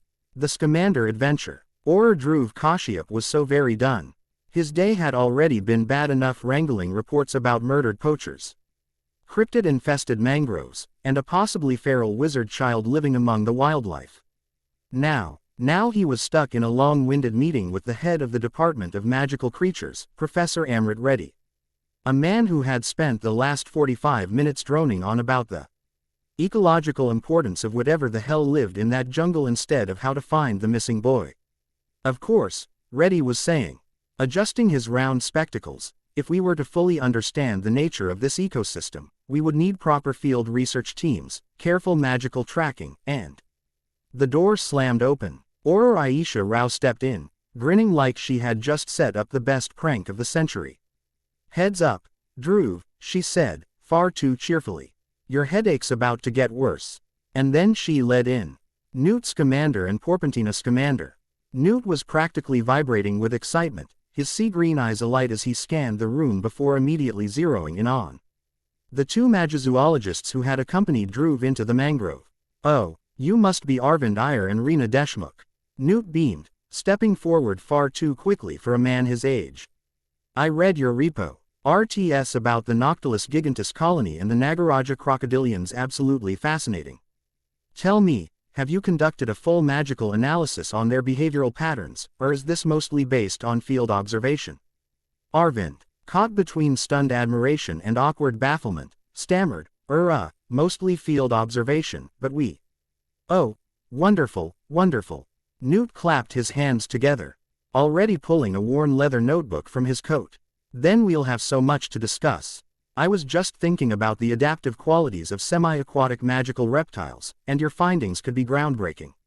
Reena blinked, looking at Arvind. "Is this really happening?" Meanwhile, standing off to the side, Dhruv slowly turned to glare at Sirius Black. Sirius, to his eternal irritation, looked completely unrepentant. Remus Lupin, standing beside him, was sniggering into his hand, clearly enjoying the chaos. Dhruv rubbed his temples, already feeling the migraine forming. This was his life now. He couldn't get a break even if he begged the gods for one. The warm air was thick with salt and humidity as the team landed on the sandy beach that led into the vast, eerie mangrove jungle. The Portkeys' energy faded, leaving behind Newt Scamander, his wife Porpentina Scamander, Sirius Black, Remus Lupin, and the two magizoologists, Arvind Iyer and Reena Deshmukh. Thankfully, Dhruv Kashi, AP had wisely decided to sit this one out. The moment Newt's boots touched the ground, the excited sparkle in his eyes intensified. "Oh, this is spectacular," he breathed, immediately crouching down to examine the sand beneath him. With a quick flick of his wand, he muttered an analysis charm, his notebook floating beside him, scribbling notes on its own. Sirius and Remus exchanged a bemused glance. China's commander, having far too much experience with her husband's hyperfocus, ignored him entirely and began setting up the camp, conjuring tents, securing their perimeter, and ensuring that their supplies were properly stored. Meanwhile, Newt was completely lost in his own world. "Ire, Deshmukh," Newt called out, gesturing wildly at the mangrove's roots. "The magical saturation here is unlike anything I've seen outside of deep restricted ecosystems. This kind of ambient magic usually suggests generational accumulation, possibly even a self-sustaining leyline cycle. Have either of you taken magical density readings?" Arvind, thrilled beyond belief, immediately fell into step beside Newt. "We've recorded fluctuations, but we weren't sure if it was a leyline anomaly or something more creature-driven." Rena nodded excitedly. "Some of the plants here should not be growing this large without direct magical interference. We think the ecosystem is self-reinforcing, possibly due to magical apex species acting as stabilizers." Newt's eyes lit up even more. "Oh, now that is fascinating. Have you noticed any symbiotic interactions between fauna and the surrounding flora?" Sirius, standing off to the side, blinked. Remus looked equally lost. "Are they speaking a different language?" Sirius muttered. Remus pinched the bridge of his nose. I think they are." China, setting up the last of the camp's wards, smirked as she walked past them. "You'll get used to it." Sirius shook his head. "Doubt it." Meanwhile, Newt had already moved on, pulling out a set of enchanted vials to collect samples from the soil, the plant life, and even the air itself. And the expedition had only just begun. The first thing Newt's commander did, after making sure his enchanted notebook was recording everything, was march straight toward the mangrove's edge with Arvind and Rena scrambling to keep up. Sirius and Remus, now fully aware that they were surrounded by magizoologists speaking an entirely different language, had resigned themselves to just watching the chaos unfold. China, having long since mastered the art of balancing Newt's enthusiasm with actual survival instincts, finished reinforcing the camp's protective wards, ensuring nothing would sneak up on them in the night. And then Newt looked up. His entire body froze as he caught sight of them. High above, hanging like massive, living shadows from the twisted branches of the mangrove trees, were the Noctilus gigantus. The massive, magical bats, their leathery wings folded around them like thick cloaks, their fur sleek and dark, looked down at the wizards with eerie intelligence. Some twitched their ears, others clicked their teeth softly, as if curious about these new intruders. One of them, a particularly large specimen, unfolded its wings slightly, stretching out to a wingspan that easily rivaled a hippogriff's. Newt visibly vibrated with excitement. "Oh," he whispered, eyes wide as saucers, "they're magnificent." Sirius and Remus looked up at the creatures, who were at least the size of fully grown wolves, and immediately came to the same conclusion. "Those things could absolutely kill us." Newt, oblivious to their concerns, was already pulling out a specialized observation monocle, adjusting it rapidly. "Have you noticed their bone structure?" he asked, glancing at Arvind and Rena. "They're thicker than normal bat physiology, which suggests denser muscle mass. That means their flight mechanics must be more." A sudden splash interrupted him. Newt immediately spun, eyes darting toward the too calm water, his excitement somehow increasing. Because slithering just beneath the surface, moving without creating a single ripple, were the Nagaraja crocodilians. Sleek, serpentine bodies, glossy obsidian scales, and long, needle-like snouts gliding effortlessly through the black water. One of them surfaced just slightly, its glowing yellow eyes locking onto Newt with an eerie, steady gaze. Newt let out an absolutely delighted sound, somewhere between a gasp and a laugh. "Oh, this is marvelous." Sirius leaned over to Remus, whispering, "I am 90% sure those things eat people." Remus, deadpan, muttered, "Newt's going to try to pet one. Isn't he?" China, from behind them, without looking up from setting camp, "Yes." Newt, already stepping toward the water with uncontained joy, was muttering, "Oh, look at the way their scales shift. They're so smooth." You don't usually see that outside of. Sirius grabbed the back of Newt's coat before he could step into the water. Right, that's enough for now, Sirius muttered. Dragging Newt backward, Tina sighed but didn't intervene.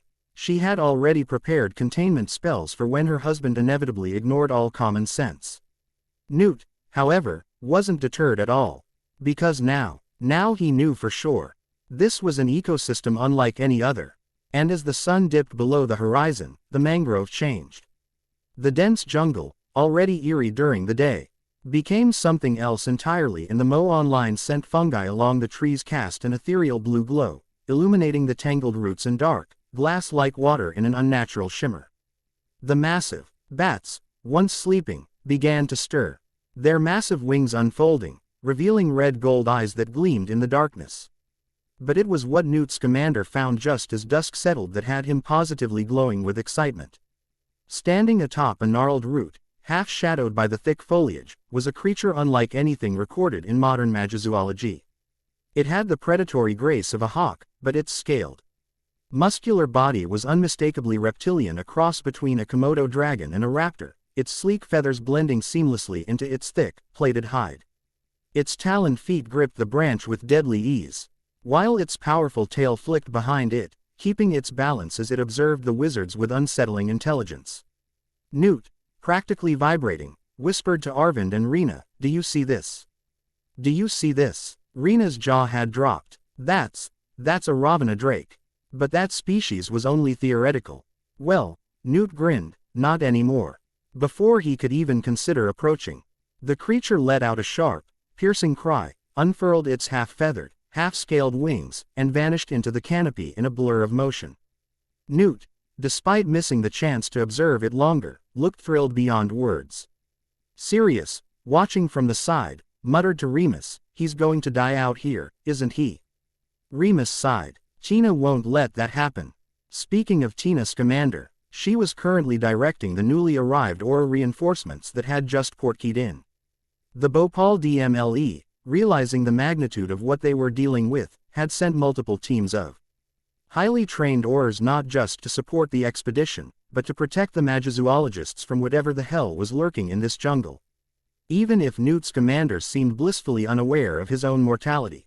As the Aurors finished securing the perimeter, Aisha Rao, one of the senior operatives, walked up to Sirius with a dry smirk. "I hear you brought us a madman, Black." Sirius sighed. "Watch." As Newt practically skipped back to camp, already scribbling notes in his enchanted journal. "You have no idea." The night air was thick with the scent of damp earth, ancient wood, and the ever-present hum of magic that pulsed through the mangrove like a living heartbeat. Golden eyes gleamed in the darkness, unblinking, sharp, watching.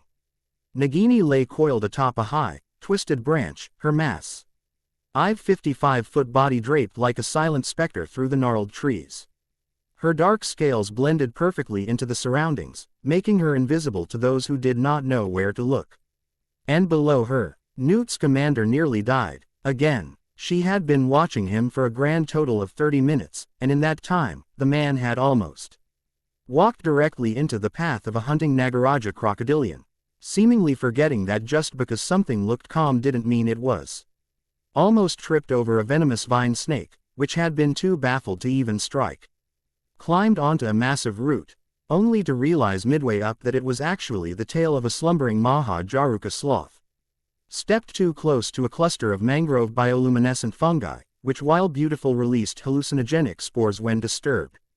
Attempted to communicate with a merfolk tribal scout, only to learn that their dialect was entirely different from the ocean-dwelling merfolk he was familiar with. He had nearly been speared for the attempt. Nagini flicked her tongue out in silent amusement as she watched him from the shadows. "This is the man who helped bring down Gellert Grindelwald," she thought, her golden eyes narrowing in wry disbelief. And yet, despite his clear lack of self-preservation, Newt's commander had an undeniable aura of trust about him. The jungle itself, while certainly trying to kill him, had not yet succeeded. Animals that would have attacked hesitated, creatures that normally fled lingered just a second too long, as if trying to understand him. He was not an invader. He was an observer, a seeker of knowledge, and Ayer knew that amused her greatly. She had, thankfully, already put Harry to bed nestled deep within the safety of a hollowed-out tree, cushioned in the warm, feathery embrace of a female Mothman owl, her large wings folded protectively around him. Thank Ire that both she and Harry had gained the ability to communicate with the jungle's creatures. A talent that had developed after years of living in the wilds. Harry was as much a part of this jungle as the beasts that roamed it. And soon, he would wake. Nagini's tongue flicked again, her unblinking gaze fixed on the team of wizards setting up camp beneath her. She would watch, and wait, because they had finally come for her son. The real question was, would they be worthy of finding him? The night was alive with the sounds of the jungle, distant calls of creatures unknown, the rustling of leaves disturbed by unseen things, and the occasional splash of something far too large moving through the water. The air was thick with humidity, the scent of damp earth and magic hanging in the air like a living thing. And at the center of the expedition camp, Sirius Black and Remus Lupin sat in stunned, wide-eyed horror. Across from them, Newt's commander casually sipped tea, seemingly completely unbothered by the fact that he had almost been impaled, poisoned, and eaten in the last 45 minutes. China's commander, long-suffering but unfazed, sat beside him, calmly drinking her coffee as if nothing unusual had happened. Newt, blissfully unaware of his companion's mental breakdowns, was speaking enthusiastically to Arvind and Rena about his failed attempt at communicating with the native merfolk of the mangrove. I must say, Newt began, completely ignoring the fact that he had almost been harpooned. Their dialect is fascinating. It's far more guttural than the oceanic merfolk I've encountered.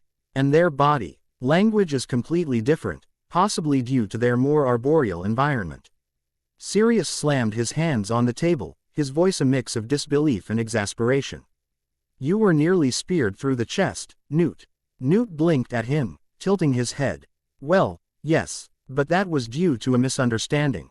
A misunderstanding. Remus finally found his voice, his face somewhere between horrified and exhausted. Newt, they tried to kill you. Well, yes, but that was my fault, Newt admitted. Frowning slightly, I attempted to use standard Marrow greetings, but their dialect appears to be entirely separate from the usual oceanic linguistic structures. Seems I accidentally told them that I intended to claim their nesting grounds, which, he waved a hand vaguely, you can understand why that would be met with hostility. Sirius dragged a hand down his face, looking like he was considering throwing himself into the jungle to escape this madness. They had weapons, Newt. They were going to skewer you like a bloody kebab. China, sipping her coffee, sighed. This happens more often than you'd think. Sirius gaped at her. How are you so calm about this? China raised an eyebrow, setting her cup down. Sirius, dear, I've been married to him for decades. Remus, still looking mildly horrified, turned to Arvind and Rena for some sense of normalcy. Surely, the professional Indian magizoologists would be just as shocked as he was. Except, eggs. P.T. Arvind and Rena were nodding along enthusiastically, completely absorbed in Newt's discussion as if he had just given a lecture at an academic conference. Oh, that makes sense, Rena was saying, scribbling notes. If their language has diverged so much, it's likely they don't have any reference for oceanic kinship terms. Exactly, Newt beamed, and I think they may use infrasound vibrations to communicate over long distances. Which means, Sirius let out a long, suffering groan and slumped forward, banging his forehead against the table. Meanwhile, Aisha Rao, standing in the corner, was absolutely was in stitches. Clutching her sides as she furiously scribbled notes for Dhruv back at the Bhopal DMLE. Entry number 1. Newt's commander, world's most famous magizoologist, apparently does not fear death. Entry number 2. Sirius Black currently questioning all of his life choices. Entry number 3. Remus Lupin is one minor catastrophe away from an existential crisis. Entry number 4. China's commander is probably the only reason Newt is still alive. Entry number 5. Magizoologists are a different breed of wizard, and I'm both impressed and deeply terrified. Sirius lifted his head, looked at Aisha's shaking form, and groaned. I hate all of you. Aisha just cackled harder. Chapter 8. The early morning mist clung to the jungle like a second skin, wrapping around the ancient, gnarled trees and turning the black waters of the mangrove into something otherworldly. The air was thick with humidity, heavy with the scent of damp earth, blooming flowers, and the ever-present hum of magic. Newt's commander was positively buzzing with excitement. He, Tina, Arvind, Rena, and a team of seasoned aurors were making their first official expedition deeper into the jungle, armed with observation tools, defensive spells, and a very firm promise from Tina that she would personally hex Newt unconscious if he tried to befriend something venomous without backup. The wildlife was astonishing bioluminescent beetles the size of a child's fist scuttled along the bark, their shells glowing like tiny lanterns. The Noctilus gigantus bats stretched their massive wings in the morning light, preparing to roost after a long night of flight. Newt was midway through discussing the migratory patterns of Nagaraja crocodilians when something shifted. The jungle, so alive with sound only moments ago, fell into a tense, unnatural silence. The aurors, instantly on edge, raised their wands, scanning the shadows between the trees. Then Newt saw her, coiled gracefully around the twisted roots of an ancient tree. Her dark scales blending seamlessly with the shadows, was the largest snake he had ever seen. Nagini. Newt's breath caught. He remembered her, but back then she had been smaller. The Nagini he had once met. The Maledictus he had tried to help had been long, certainly, but not this. Not 55 feet of pure, predatory muscle wrapped effortlessly around a tree as if she were its living guardian.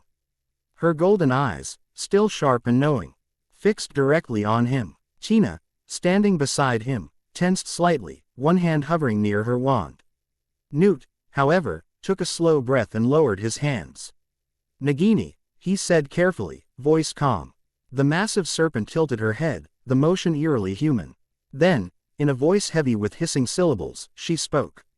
S's commander. Tina inhaled sharply, not because Nagini had spoken, but because her accent had changed. The once soft-spoken woman now had a voice that dragged like silk over stone, her words stretched by the natural shape of her serpent form. Newt, ever the naturalist, noted this immediately. Your speech patterns have changed, he murmured, fascinated. The longer you've remained transformed, the more your vocal structure has adapted to a serpent's natural physiology. Nagini's golden eyes gleamed. USS still talk too much. Tina, blinking in mild disbelief, muttered, well, that confirms it's actually her. Nagini let out a low, hissing chuckle. The aurors, still deeply unsettled, kept their wands lowered but ready. Newt, however, took a small step forward, his voice gentle but firm. Nagini, he said carefully. We're looking for a child. Nagini's coils shifted, her massive body barely making a sound. A child, she repeated, tone almost amused. Newt nodded. Yes, a boy, 7 years old. He was seen in this jungle. Nagini was silent for a long moment. Then, slowly purposefully she smiled. And why? She asked, her voice almost playful. Would I help you find him? Nagini moved without sound, her massive coils sliding effortlessly through the tangled roots and darkened foliage of the mangrove. The jungle seemed to part for her, the twisted branches and thick undergrowth shifting subtly as she led the expedition deeper into the unknown. Newt's commander followed, his keen eyes absorbing every detail of their surroundings, his notebook floating beside him, furiously scribbling notes on its own. But his mind was not on the strange flora or the creatures that watched from the shadows. It was on Nagini herself. Because something was off. Newt had spent a lifetime observing magical creatures, studying their habits, their patterns, their unspoken intentions. And right now Nagini was stalling. She was deliberate in her movements, taking paths that wound in slow, spiraling detours, pausing just a second too long to comment on a rare plant or a hidden nesting ground. To anyone else, it might have seemed natural. But to Newt, it was the same technique a mother thunderbird used when leading predators away from her nest. She was giving someone time to move. And then he saw it. A flicker of motion high above in the dense, dark canopy. A small shape, barely visible in the shifting shadows. 2 glowing emerald eyes, watching. Newt did not react. He did not call out. He did not alert Tina or the aurors or the eager magizoologists beside him. Instead, he let Nagini continue. Let her believe that he hadn't noticed. Because whatever game she was playing he would play it too. Newt studied Nagini carefully as they walked, noting the way her massive form slithered through the tangled roots, always a step ahead, always guiding. His instinct screamed at him she was hiding something. So tell me, Nagini, he said conversationally, keeping his voice light, how long have you lived in this part of the jungle? Nagini tilted her head slightly, the faintest smirk tugging at the corners of her scaled lips.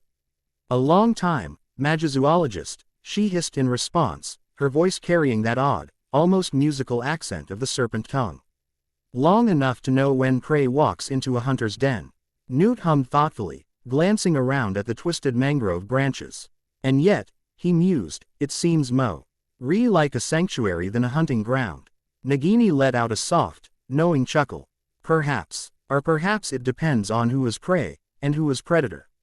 The conversation ended abruptly. The jungle shifted. A deep, bone-rattling growl echoed through the tangled branches, sending flocks of small, chittering creatures scattering into the air. The aurors tensed, wands raised, and the Magizoologists froze mid-step. Then it struck. A hulking form launched itself from the shadows, a monstrous hybrid of reptile and ape, covered in thick, scarred scales with wild tufts of coarse, dark fur. It landed with an earth-shaking thud.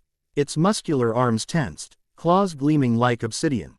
Jagged, protruding fangs gleamed in the dim light as it let out a thunderous roar, its powerful tail lashing behind it.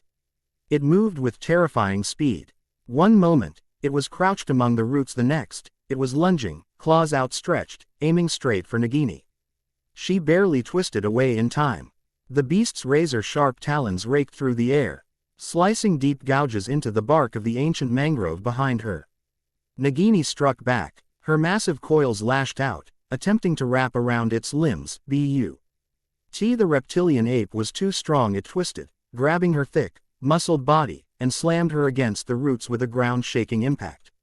The aurors reacted instantly, stupefied. A barrage of stunning spells slammed into the creature's hide, but it barely flinched. Its thick, armored scales absorbed the magic, the impacts leaving only faint scorch marks. One of the Magizoologists swore. It's resistant. Newt didn't hesitate. Protega Maxima, a shimmering barrier flared to life, barely in time to deflect a sweeping claw strike that would have torn through an auror's chest. Nagini, now fully enraged, struck with the force of a primal titan. Her enormous body coiled around the beast's limbs, constricting with crushing power, her fangs sinking into its shoulder of a bite, delivering enough venom to kill a dragon. The beast shrieked in agony, clawing wildly at her, but her unyielding coils tightened further. Its struggles became weaker. Then with a final, shuddering gasp it went still. Nagini released her hold, allowing the lifeless husk to slump into the thick roots of the mangrove. Silence fell over the jungle once more. Newt slowly lowered his wand, his heart hammering. Nagini turned her head slightly, eyes gleaming in the darkness, and with a knowing smirk, she simply hissed. You were SSSS saying, Magizoologist. Dhruv massaged his temples, staring at Aisha Rao's latest report as though it personally offended him. His headache, already at a dangerous level, throbbed like a curse wound. A magically infused maledictus. A maledictus who had stolen Harry James Potter from British soil over 6 years ago. A maledictus who had raised him in the mangrove. A maledictus who had been actively killing poachers with or without the boy's help and could still use magic. He took a deep breath, counted to 5, then slammed his forehead into his desk. Aisha, sitting across from him, snorted into her tea. You all right there, boss? No, Dhruv muttered into the wood grain. I am not. Aisha, the absolute menace that she was, chuckled as she flipped through her own notes. This is the most interesting thing to happen in the Bhopal DMLE in years, Dhruv. Maybe decades. Dhruv lifted his head just enough to glare at her. Aisha, he said, voice dangerously calm. I handle small-time crime. I catch illegal poachers. I do not deal with magically infused maledictuses, kid. Napping the chosen one and raising him in a magic-drenched mangrove hellscape filled with cryptids. Aisha grinned. Well, you do now. Dhruv groaned. He was so tempted to drink himself into oblivion. But he couldn't not when there was one more problem. Of course, there was one more problem currently sitting in his office, waiting for him. A representative from the International Confederation of Wizards. And, because life hated him, albus too many bloody names, Dumbledore was here too. Why couldn't his days go back to catching small-time criminals and illegal poachers? Dhruv took a deep breath before stepping into his office. schooling his face into something resembling professionalism. Seated inside was a severe-looking woman in deep green robes, the ICW representative. She had an air of pragmatic efficiency that Drew could respect, unlike the other guest in the room. Albus too many bloody names Dumbledore. The old man twinkled at him. Drew fought the urge to hex his spectacles off. Ah, Chief Investigator Kashyap, Dumbledore said with that infuriating grandfatherly tone. A pleasure. No, it's not, Drew muttered under his breath before turning to the ICW rep. Drew Kashyap, he introduced himself properly. Extending a hand. Chief Investigator, Beautyfull DMLE. The woman shook it, her grip firm. Louisa Duarte, she said. ICW Department of Magical Creatures. Ah, so that's why she was here. Drew barely held back a sigh of relief. At least she wasn't an ICW political officer. Let's get to the point, shall we? Louisa said briskly, not wasting time. We have a situatio in your jurisdiction regarding a magically altered maledictus. She is also allegedly raising a magically gifted minor. Her sharp brown eyes flicked to Dumbledore, unimpressed. And Britain is demanding the minor's return. Drew leaned back, crossing his arms. Let me clarify something, he said, voice dry. Britain is demanding we retrieve a child who has lived in the jungle for over 6 years. Raised by an extremely dangerous magical guardian, who has also spent that time actively killing poachers in one of the most magically dense mangroves on the continent. Dumbledore twinkled harder. Louisa just nodded. Yes. Drew pinched the bridge of his nose. Wonderful. And because his life wasn't already miserable enough, Dumbledore decided to speak again. Mr. Potter is the last of the House of Potter.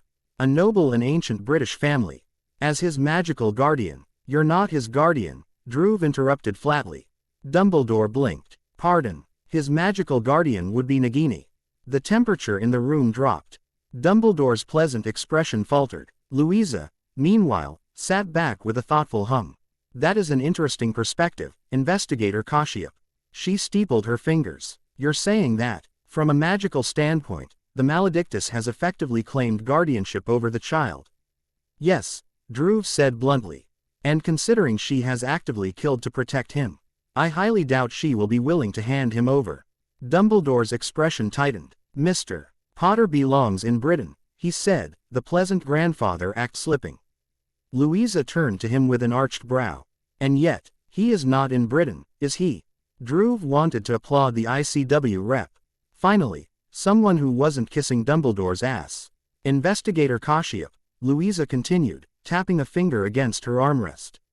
I will be staying in Beautyfull for the foreseeable future. I would like access to all reports regarding this maledictus in her territory. Done. Drew agreed immediately. Dumbledore frowned. I was under the impression that. This is not a British case, Louisa interrupted smoothly. This is an ICW Magical Creature Department case. Your presence here is a courtesy, nothing more. Drew had never liked Dumbledore. But now, he actively enjoyed watching the old man get put in his place. Dumbledore adjusted his robes, clearly displeased, but said nothing. Louisa stood, extending a hand again. I look forward to working with you, Chief Investigator. Drew shook it, feeling, for the first time in days, a sliver of hope. Likewise, as the ICW representative left, Dumbledore lingered for a moment. His blue eyes met Drew's, sharp and calculating. You do not know what you are dealing with, the old man said quietly. Drew tilted his head. Neither do you. With that, he walked out. Drew exhaled. He had a feeling things were about to get a lot more complicated. Drew hated his life. Why was he back here? Oh, right, because the ICW representative, Louisa Duarte, wanted to see the situation firsthand. And of course, that meant dragging him along. At least he had Aisha for backup. As they portkeyed into the camp, Drew took in the sight of utter chaos. Magizoologists buzzed around like bees, excitedly discussing their findings, scribbling down notes, and handling various magical instruments. Drew swore he saw one of them collecting bad guano like it was the rarest thing in the world. And then there was Sirius and Remus. Both men stood off to the side, hollow-eyed and twitchy, looking like they had stared into the abyss for too long. Drew sighed. He wasn't paid enough for this. You two look like you've been through hell, Aisha remarked, highly amused. Sirius twitched. They won't shut up. Newt's commander, Remus muttered, rubbing his temples. He's worse than James. Louisa, unimpressed, simply strode past them toward the center of the encampment, where the main event lay. And there she was, Nagini, draped across the thick, gnarled tree branches.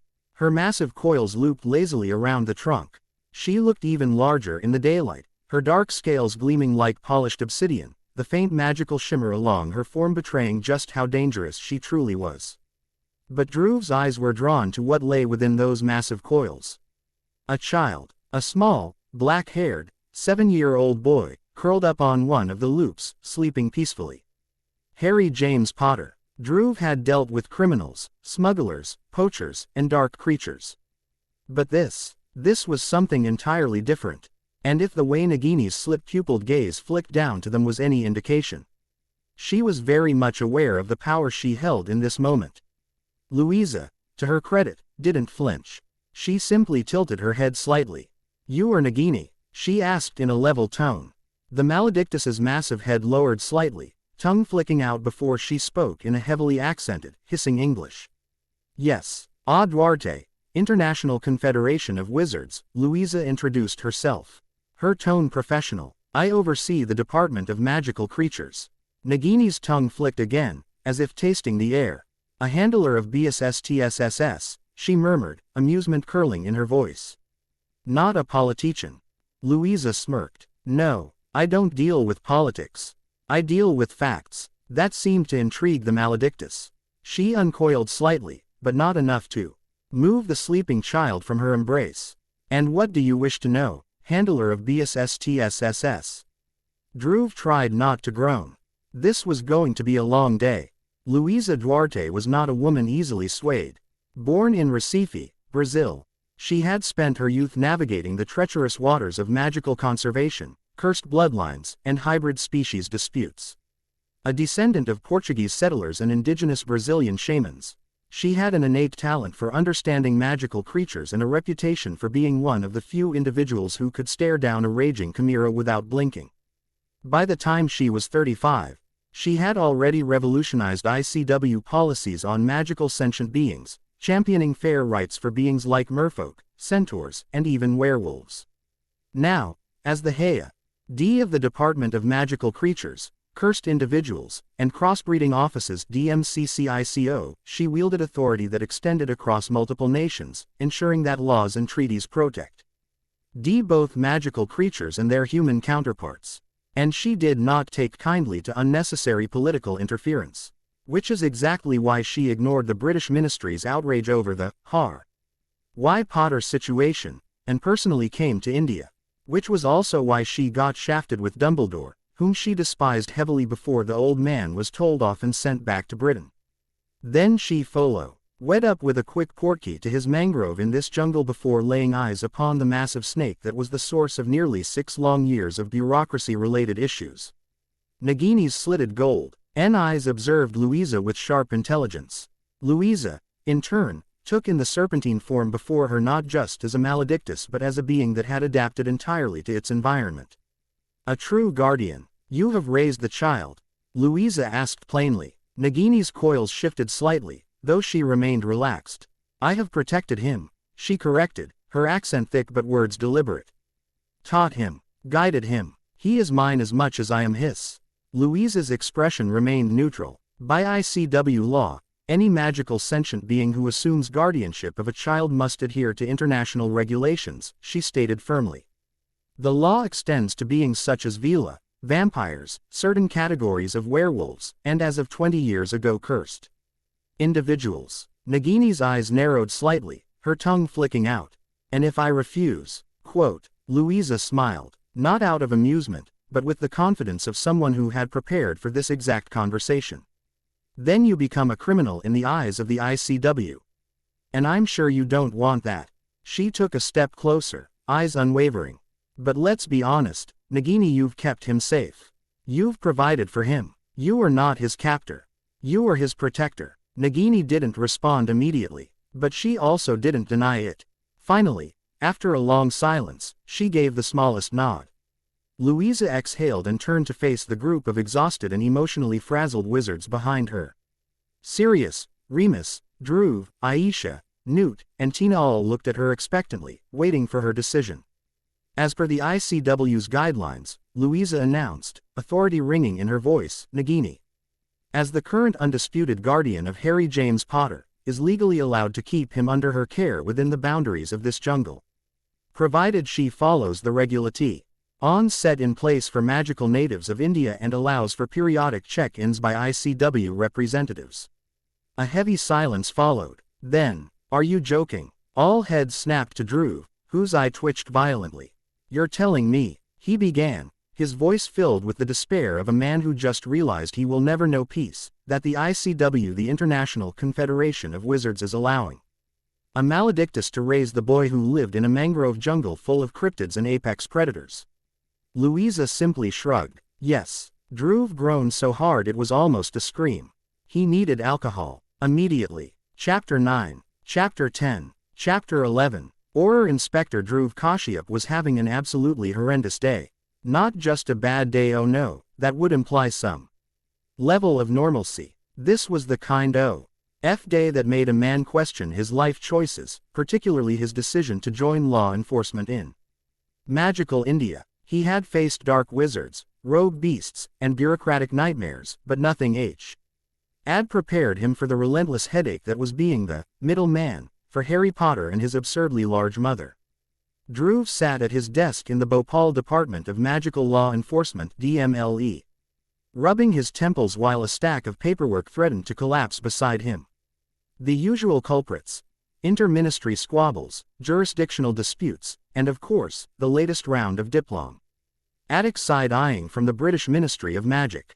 Inspector Kashyap called out Sergeant Kumar, poking his head into the office. Your 3 o'clock has arrived. The Pottle family. Drew groaned, downed the last of his coffee, which had long gone cold, and forced himself to his feet. Let's get this over with. The Pottle family had the kind of elegance that made Drew feel underdressed in his uniform robes. Arvind Pottle, the respected representative of India's magical parliament, was ever the picture of composure, his sharp eyes taking in the office with practiced neutrality.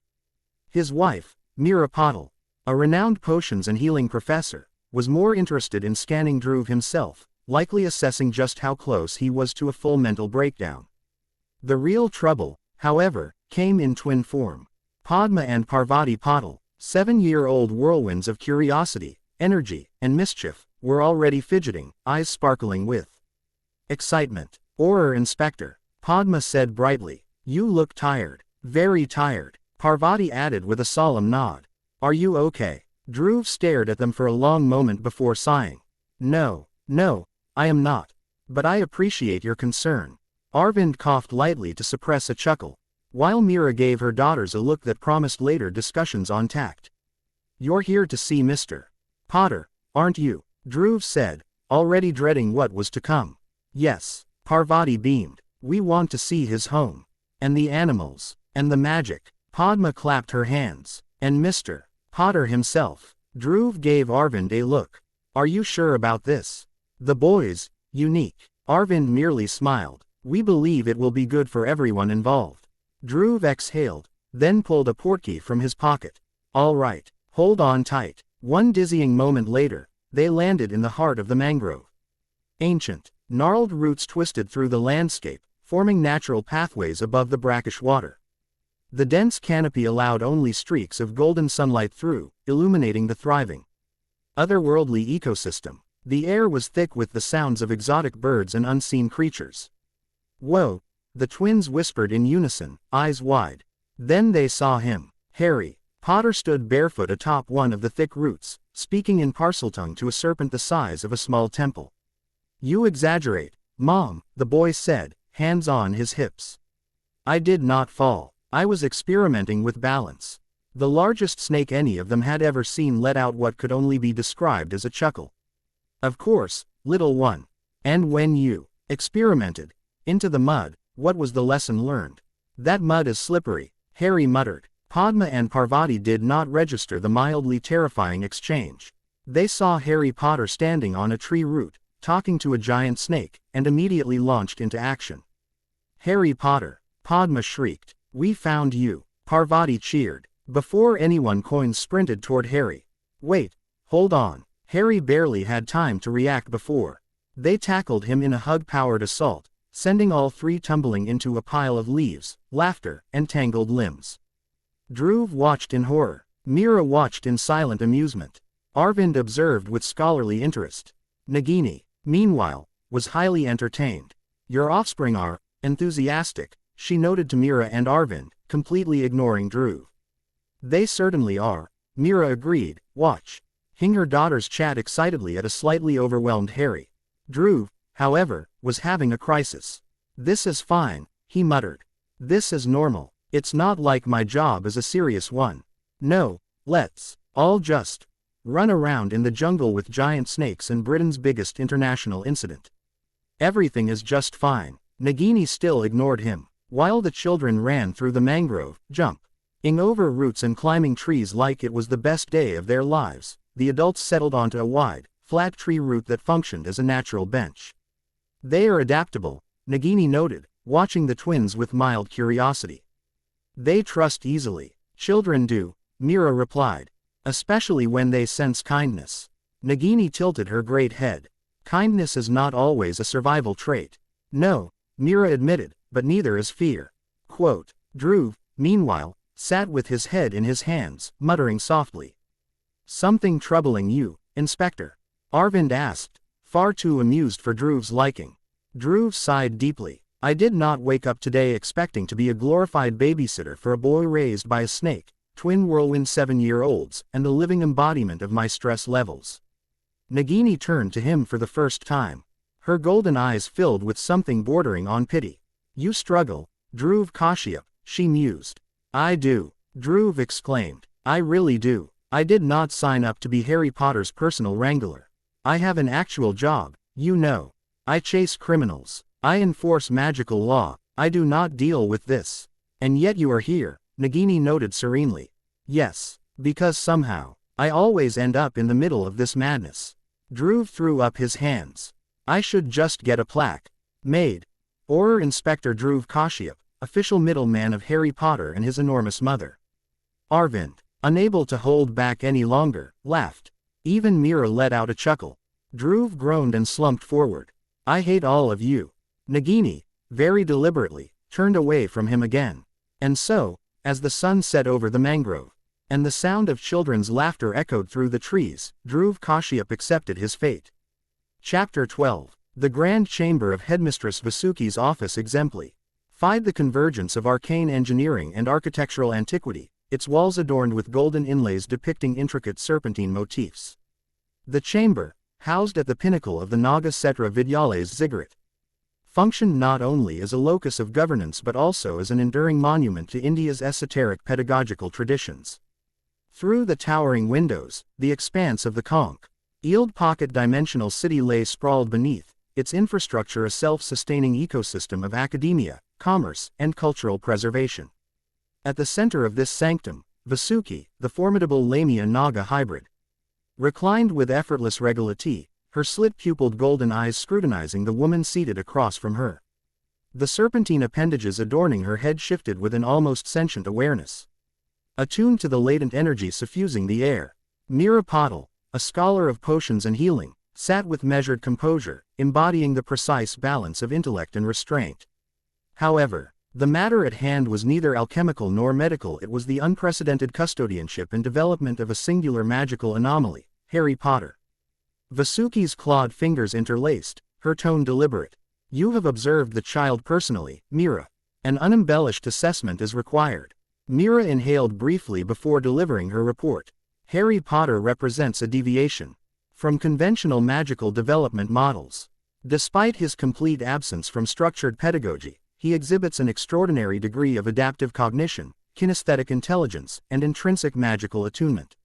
His neurodevelopment appears symbiotic with his environment. He moves not as a foreign entity in the jungle but as one fundamentally integrated into its magical framework." Vasuki's gaze remained impassive, though an almost imperceptible flicker of intrigue suggested she was assimilating the implications of such findings. And his guardian? Mira's response was weighed with deliberation. Nagini is an outlier in known cases of maledictus transformations. She does not simply protect the child, she has established an immutable imprint upon him. Their relationship is neither dictated by conventional human parental structures nor mere magical bonds. It is primal, absolute. To the boy, she is not a guardian, she is his progenitor in every meaningful capacity. Vasuki's forked tongue flicked briefly, the sound akin to a contemplative hum. As I anticipated, Mira inclined her head slightly. You foresaw this. A cryptic smile traced Vasuki's lips. One does not foster human survival in a biosphere as lethal as the mangrove without an evolved methodology of nurture and magic. Nagini, once human, has now become something far more archetypal, a force outside rigid anthropocentric definitions. Yet, even for a being such as herself, raising a child, this child introduces an entirely new ontological paradigm. Mira exhaled sharply. You seek an audience with her. Vasu. He's expression conveyed inevitability rather than mere intent. Indeed, if the boy is to be integrated into Naga Cetra Vidyalaya, I must comprehend the full spectrum of his formative influences.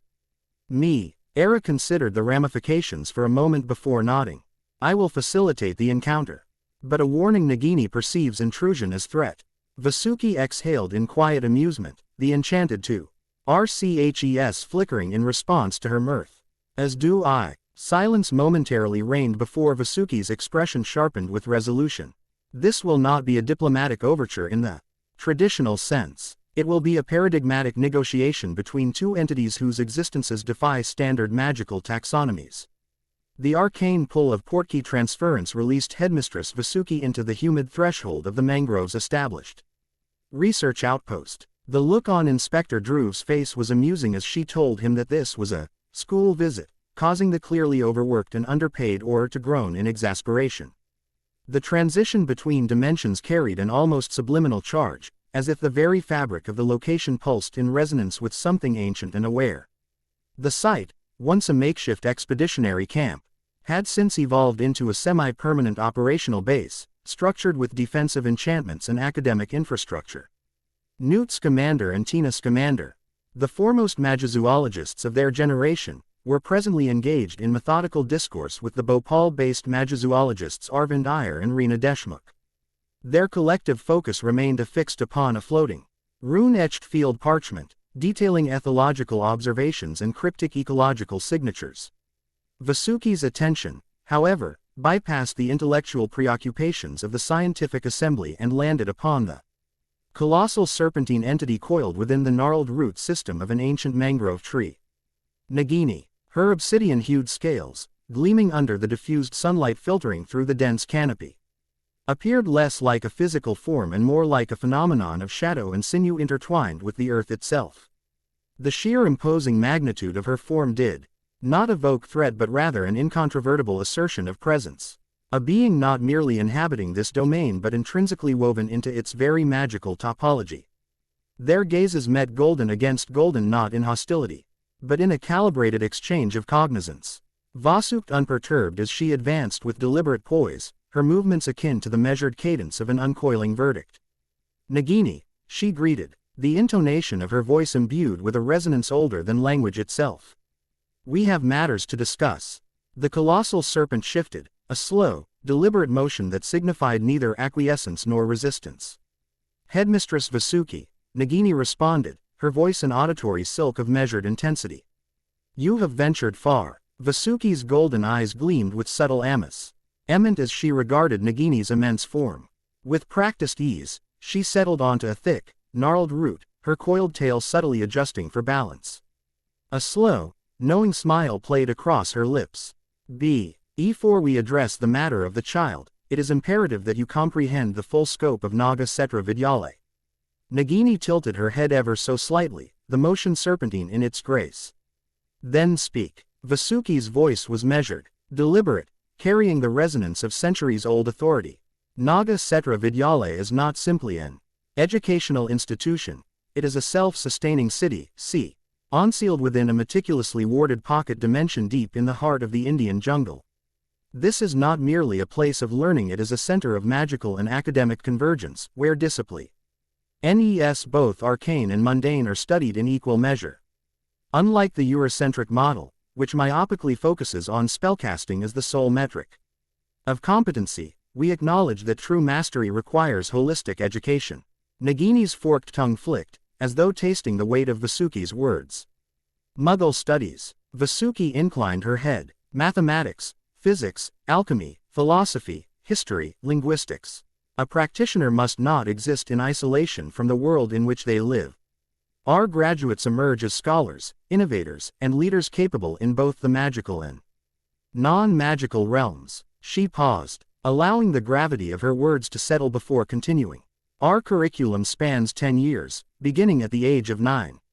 The city exists not only to house education but to nurture development, foster autonomy, and cultivate responsibility. Nagini's coils tightened slightly in thought. Family. Yes, Vasuki confirmed smoothly. We do not sever students from their roots, Like certain institutions, her voice carried an unmistakable note of derision, though she did not deign to name Hogwarts explicitly, where detachment from one's origins is mistaken for independence. Here, each child undergoes a welcoming ritual, binding them to the protective enchantments of the school, granting them an assigned residence within the city. Their families, both magical and non-magical, retain the right to visit, stay, and remain involved in their education. Nagini's expression remained inscrutable, yet there was a glimmer of consideration in her piercing gaze. A far cry from the prison some call schools. Vasuki's lips curved into something resembling satisfaction. Indeed, she continued, not only that, the city is self-sustaining, the classes that help with the LTURAL side of education help produce the needed foods, spices, vegetables and more within the school limits. Not only that, shops, libraries, restaurants and more are located within the school city, while also housing a bank that is connected to the Naga Ratna Bank. Meaning that Mr. Potter can access his funds while on school property so he doesn't miss anything.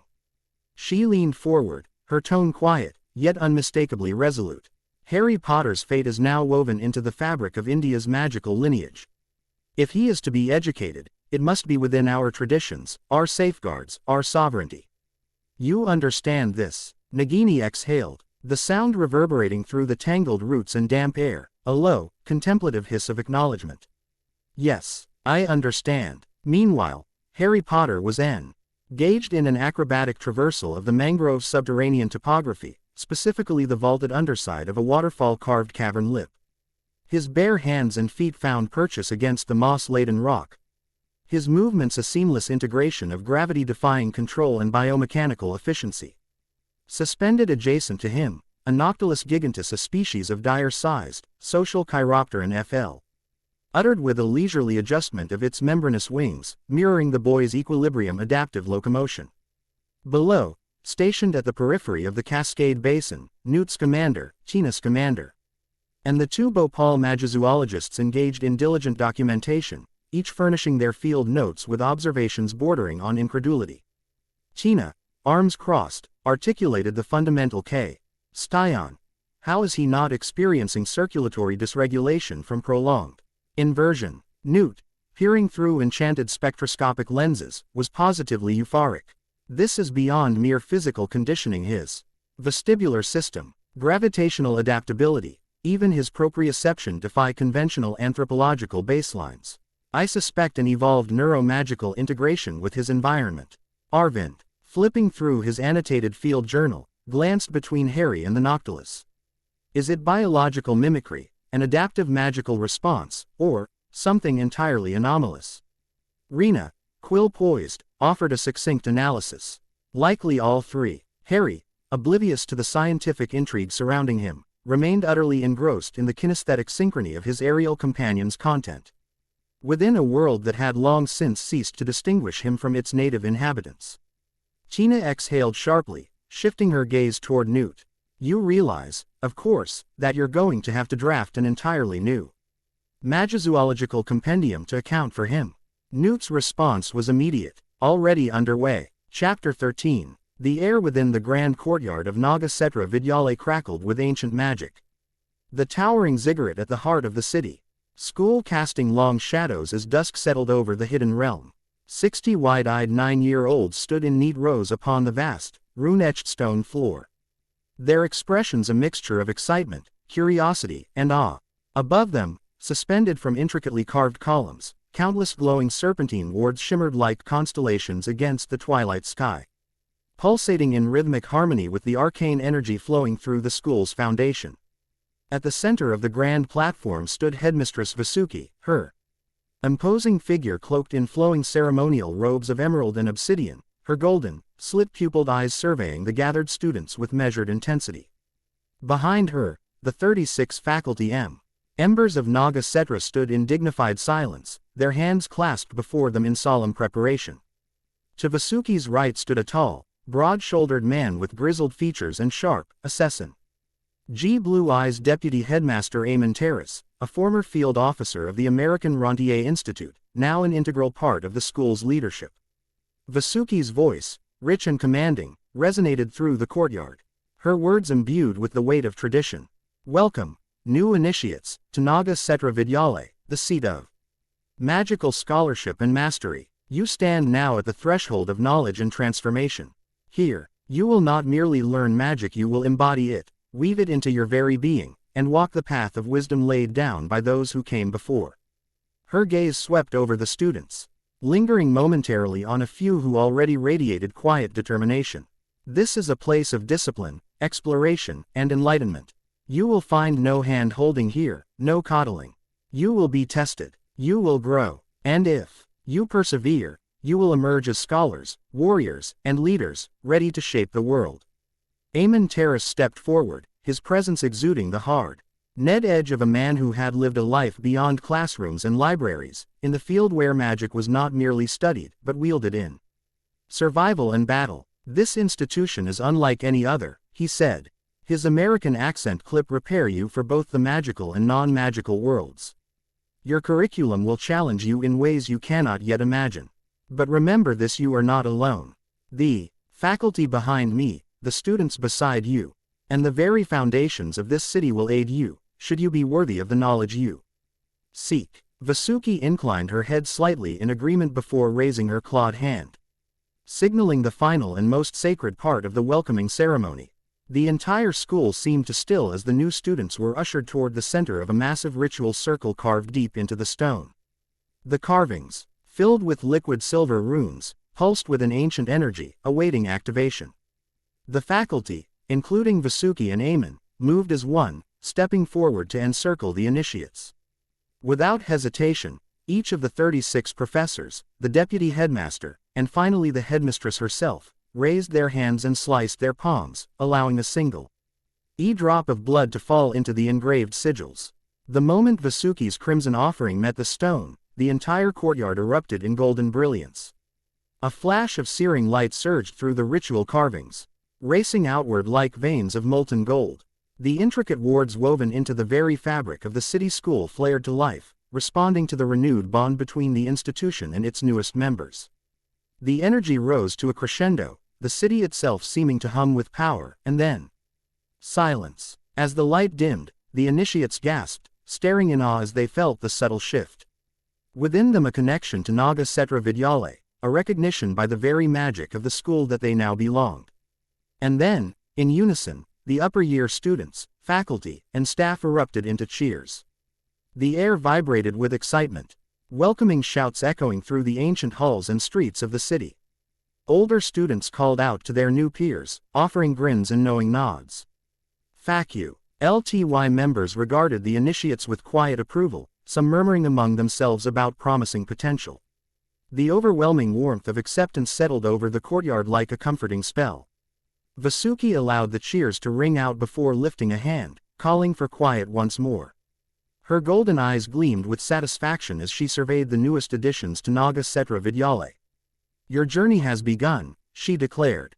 You have 1 month to familiarize yourselves with the city, acquire your books, and settle into your assigned residences. Learn the streets, explore the halls. Understand that this place is not just a school, it is a living, breathing entity that will test and nurture you in equal measure. Her tone grew sharper, the gravity of her words undeniable. Do not waste this time. When your studies begin, you will not be granted leniency. Prepare yourselves. Aman's arms crossed as he regarded the students with a knowing smirk. And if any of you get lost, don't expect the school to lead you back. It enjoys a challenge. Some of the older students laughed knowingly, while the new initiates exchanged uncertain glances. Vasuki's gaze lingered on the crowd for a moment longer before she gave a final nod. Welcome to Naga Cetra Vidyalaya. May your minds be sharp, your magic strong, and your will unbreakable. With that, the formal ceremony was concluded. The students, both new and old, slowly began dispersing, excitement crackling in the air as they ventured forth into the vast, living city that was now their home. The Grand Council Chamber of Naga K's Cetra Vidyalaya hummed with quiet discussion as faculty members settled into their seats. The annual welcoming ritual had been successfully completed, the school's wards had been reinforced, and now the first staff meeting of the academic year was underway. At the head of the circular chamber, Headmistress Vasuki sat with poised authority, her golden, slit-pupilled eyes scanning the gathered scholars. To her right, Deputy Headmaster Aman, a former field officer of the American Ronier Institute, leaned forward slightly, arms crossed, his expression unreadable. The air was charged with anticipation, and it did not take long for the most pressing topic to arise. Of course, Vasuki thought the 2-year anticipation of adding Harry Potter to the school was worth it. She saw the look on boy's face as it turned into childish wonder. Yes, it was worth the wait. So, began Professor Amarachandra, a battle magic instructor, his deep voice cutting through the quiet. How do we intend to address the presence of the most notorious 9-year-old in our institution? A ripple of amusement and intrigue passed through the room. Vasuki turned to Mira Patil, one of the potion mistresses, second instructor of potions, and head of healing magics. Mira, if you would. Mira gave a composed nod, adjusting the sleeves of her intricately embroidered robes before addressing the assembly. As you are all aware, Harry Potter and his guardian, Nagini, have been fully integrated into the school's warding system. Given their unique residence within the mangrove, structural modifications necessary to extend the school's magical protections, allowing them seamless access while maintaining the integrity of our existing defenses. This adjustment ensures that both Harry and Nagini remain securely connected to Naga Cetra. And what of Nagini herself? Inquired Professor Jitendra, an arithmancy and warding specialist. Will she continue to reside primarily in the mangrove? Mira cast a glance at Vasuki, who gave a slight nod before answering. Nagini has formally requested to pursue advanced studies here at Naga Cetra Vidyalaya. As you all know, the institution provides high-level magical education for those seeking specialization beyond traditional schooling. She has expressed interest in expanding her formal understanding of magic, particularly in disciplines that were previously inaccessible to her. The murmurs of curiosity and enthusiasm grew louder. It was highly uncommon for both a child and their guardian to be enrolled as students at the same institution. The academic implications fascinated many. This is unprecedented, mused Professor Kalindi, a scholar of ancient magic and ritual theory. However, if she meets the requirements and is willing to adhere to our academic structure, she should be treated as any other postgraduate student. And Harry? Inquired Professor Surya, head of Transfiguration. Aman finally spoke, his voice measured and resolute. The boy is exceptional but untrained. He will be treated as any other student, no special treatment, no exceptions. His progress will be earned, not granted. There were several nods of approval. It is rare, Vasuki added, her tone as smooth as it was commanding, that we have the opportunity to educate both a mother and child within our institution simultaneously. This presents an unparalleled academic challenge, but also an extraordinary opportunity. I expect each of you to uphold the highest standards of education in this endeavor. The atmosphere shifted from mere curiosity to a collective determination. This was not simply an unusual case, it was an intellectual challenge, a test of their own expertise as educators. Vasuki allowed the moment to settle before giving a final nod. Prepare your syllabi accordingly. This year, we forge a new path. With that, the first faculty meeting of the year came to a close. The commercial heart of Naga Cetra Vidyalaya pulsed with energy as students, merchants, and scholars moved through its intricate avenues, their conversations weaving a tapestry of commerce and academia. Amidst this vibrant milieu, the Pottle family, accompanied by Nagini and Harry, advanced toward the architectural marvel that was Naga Ratna Bank. Unlike the austere, fortress-like presence of Gringotts, this institution radiated an aura of esoteric grandeur and refined artistry.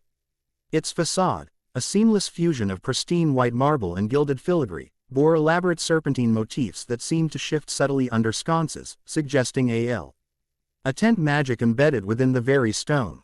2 Naga sentinels stood poised at the grand entrance, their Ophidian lower halves coiled in disciplined readiness beneath them while their torsos were adore. Ned in ceremonial regalia denoting their station. Their vertically slit pupils flickered over the approaching party before one inclined his head in acknowledgement. "Welcome to Naga Ratna Bank," he intoned, his voice smooth, deliberate, and resonant with the cadence of an ancient wisdom. "May prosperity guide your path, and discernment illuminate your choices." Upon entry, the sheer spatial majesty of the bank was immediately apparent. Its ceiling, enchanted to replicate the boundless night sky, shimmered with constellations that subtly shifted in accordance with their celestial counterparts. Unlike the rigid, transactional formality of Gringotts, the Naga bankers exhibited a fluid dynamism, their sinuous forms moving with effortless grace over floating platforms that drifted between levitating desks and arcane archives. A subtle undertone of sandalwood and myrrh lingered in the air, interwoven with the crisp scent of ancient parchment and alchemical ink, reinforcing the institution's atmosphere of measured sophistication. As they approached a principal reception dais, an emerald-scaled Naga banker unfurled herself from her position, her silk-embroidered robes rippling with every motion, each delicate movement accentuated by the soft chime of gold adornments.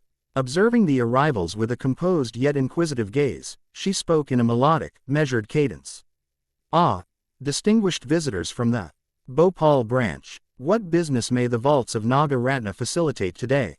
Arvind Pottle, ever adept in matters of diplomacy, responded with a deferential nod. "We require a vault inspection and additional access permissions. The boy, Harry Potter, must be granted full fiduciary authority over his accounts." The banker's forked tongue flickered almost imperceptibly, sampling the ambient magic before she inclined her head in assent. "Indeed. Follow, and the vault shall yield to its rightful claimant." Where Gringotts relied upon archaic, breakneck-speed minecart conveyances, Naga Ratna employed a far more sophisticated transport medium, enchanted carpets that hovered in seamless synchrony with the passengers' intent. The moment the party stepped onto one such carpet, it ascended with preternatural smoothness, gliding through expansive subterranean corridors, where crystalline stalactites pulsed with an inner bioluminescence. Below them, cascades of liquid starlight descended into mirror-like pools, their incandescent glow casting a surreal radiance over the cavern's carved pathways. "This is decidedly more civilized than minecarts," Mira Pottle observed, her gaze lingering appreciatively on the ethereal scenery. Nagini, coiled with an ease that spoke of both familiarity and quiet amusement, emitted a low, sibilant hiss. "The goblins are masters of precision, yet they lack the inclination for artistry." Soon, they reached the designated vault chamber, where another Naga banker awaited. With a single arcane gesture, the intricately warded doors shimmered, the layers of protective enchantments peeling away like dissolving mist. As the doors yielded, the interior was revealed a meticulously arranged treasury of gold ingots, coinage, and enchanted relics, some of which hummed softly with dormant magic, waiting for their rightful wielder. "Your inheritance, safeguarded under the highest tenets of our institution," the Naga banker intoned, gesturing for Harry to step forward. Harry, still acclimating to the notion of such inherited affluence, surveyed the vault with quiet introspection. He turned toward Nagini, who responded with a slow, approving flick of her tail. "Your path is well secured, little one." As transactions were finalized and necessary authorizations bestowed, the party made their exit, escorted once more with the same graceful deference that defined the Naga Ratna experience. Stepping out into the vibrancy of the market district once more, Padma and Parvati's voices rose in eager speculation about their next venture, while Harry remained pensive, absorbing yet another facet of the intricate, multifaceted world that was now irrevocably his own. Upon reaching the streets of the Naga Cetra Vidyalaya shopping district, the Group saw that the place was bustling with activity, the rhythmic hum of conversation blending with the scent of parchment, ink, and exotic spices from nearby apothecaries. Harry, flanked by Arvid, Mirapotle and their daughters, cast wide-eyed glances at the towering bookshelves within Vidya Mandira, the largest academic bookstore in the city school. Nagini, doing her best to not get in the way of other shoppers and students of the school, watched the scene with quiet curiosity. Mira led the way, her fingers skimming a carefully prepared shopping list. All right, first on the list core non-magical coursework. Mathematics, science, literature, and history. You may be at a magical school, but that doesn't mean you neglect the fundamentals. Padma, who had already darted toward a nearby shelf, wrinkled her nose. But why do we need these subjects? We're here to learn magic. Mira turned, raising an eyebrow. Because magic does not exist in isolation. Mathematics sharpens the mind, NCE explains the world's underlying mechanics, and literature and history ensure you understand the people and cultures around you. The British might scoff at the idea, but we know better. She plucked a thick textbook from the shelf. Ah, here we go, Foundations of Universal Mathematics, by Arithma Dedica. And this one, The Living World, a study of natural and magical ecosystems, by Dr. Vaidya Voridis. Harry tilted his head as he examined the books. He'd never heard of these names before, but they sounded important. He reached for a history book, its title embossed in shimmering gold, Chr. Onicles of the Hidden Realms, by Sita Bharadvaj. Now, Mira continued, moving to another section, we need books on meditation and occlumency. Your magical foundation starts with mental discipline. Harry's brows furrowed. Why do we need those before wands? Her lips quirked into a knowing smile. Because you're not getting wands until your second year. What? Parvati groaned. But wands are the most exciting part. Mira chuckled. And you'll appreciate them much more when you're ready. Magic is like building a house without a strong foundation, the whole structure is unstable. Meditation and occlumency help train your mind, discipline your emotions, and control your magical reserves. Otherwise, your magic is wild and unfocused. She plucked 2 more books from the shelf. The Sile, N.T. Mind, A Wizard's Guide to Mental Clarity, by Manas Vedic, and Shields of the Mind, An Introduction to Occlumency, by Professor Indra Vale.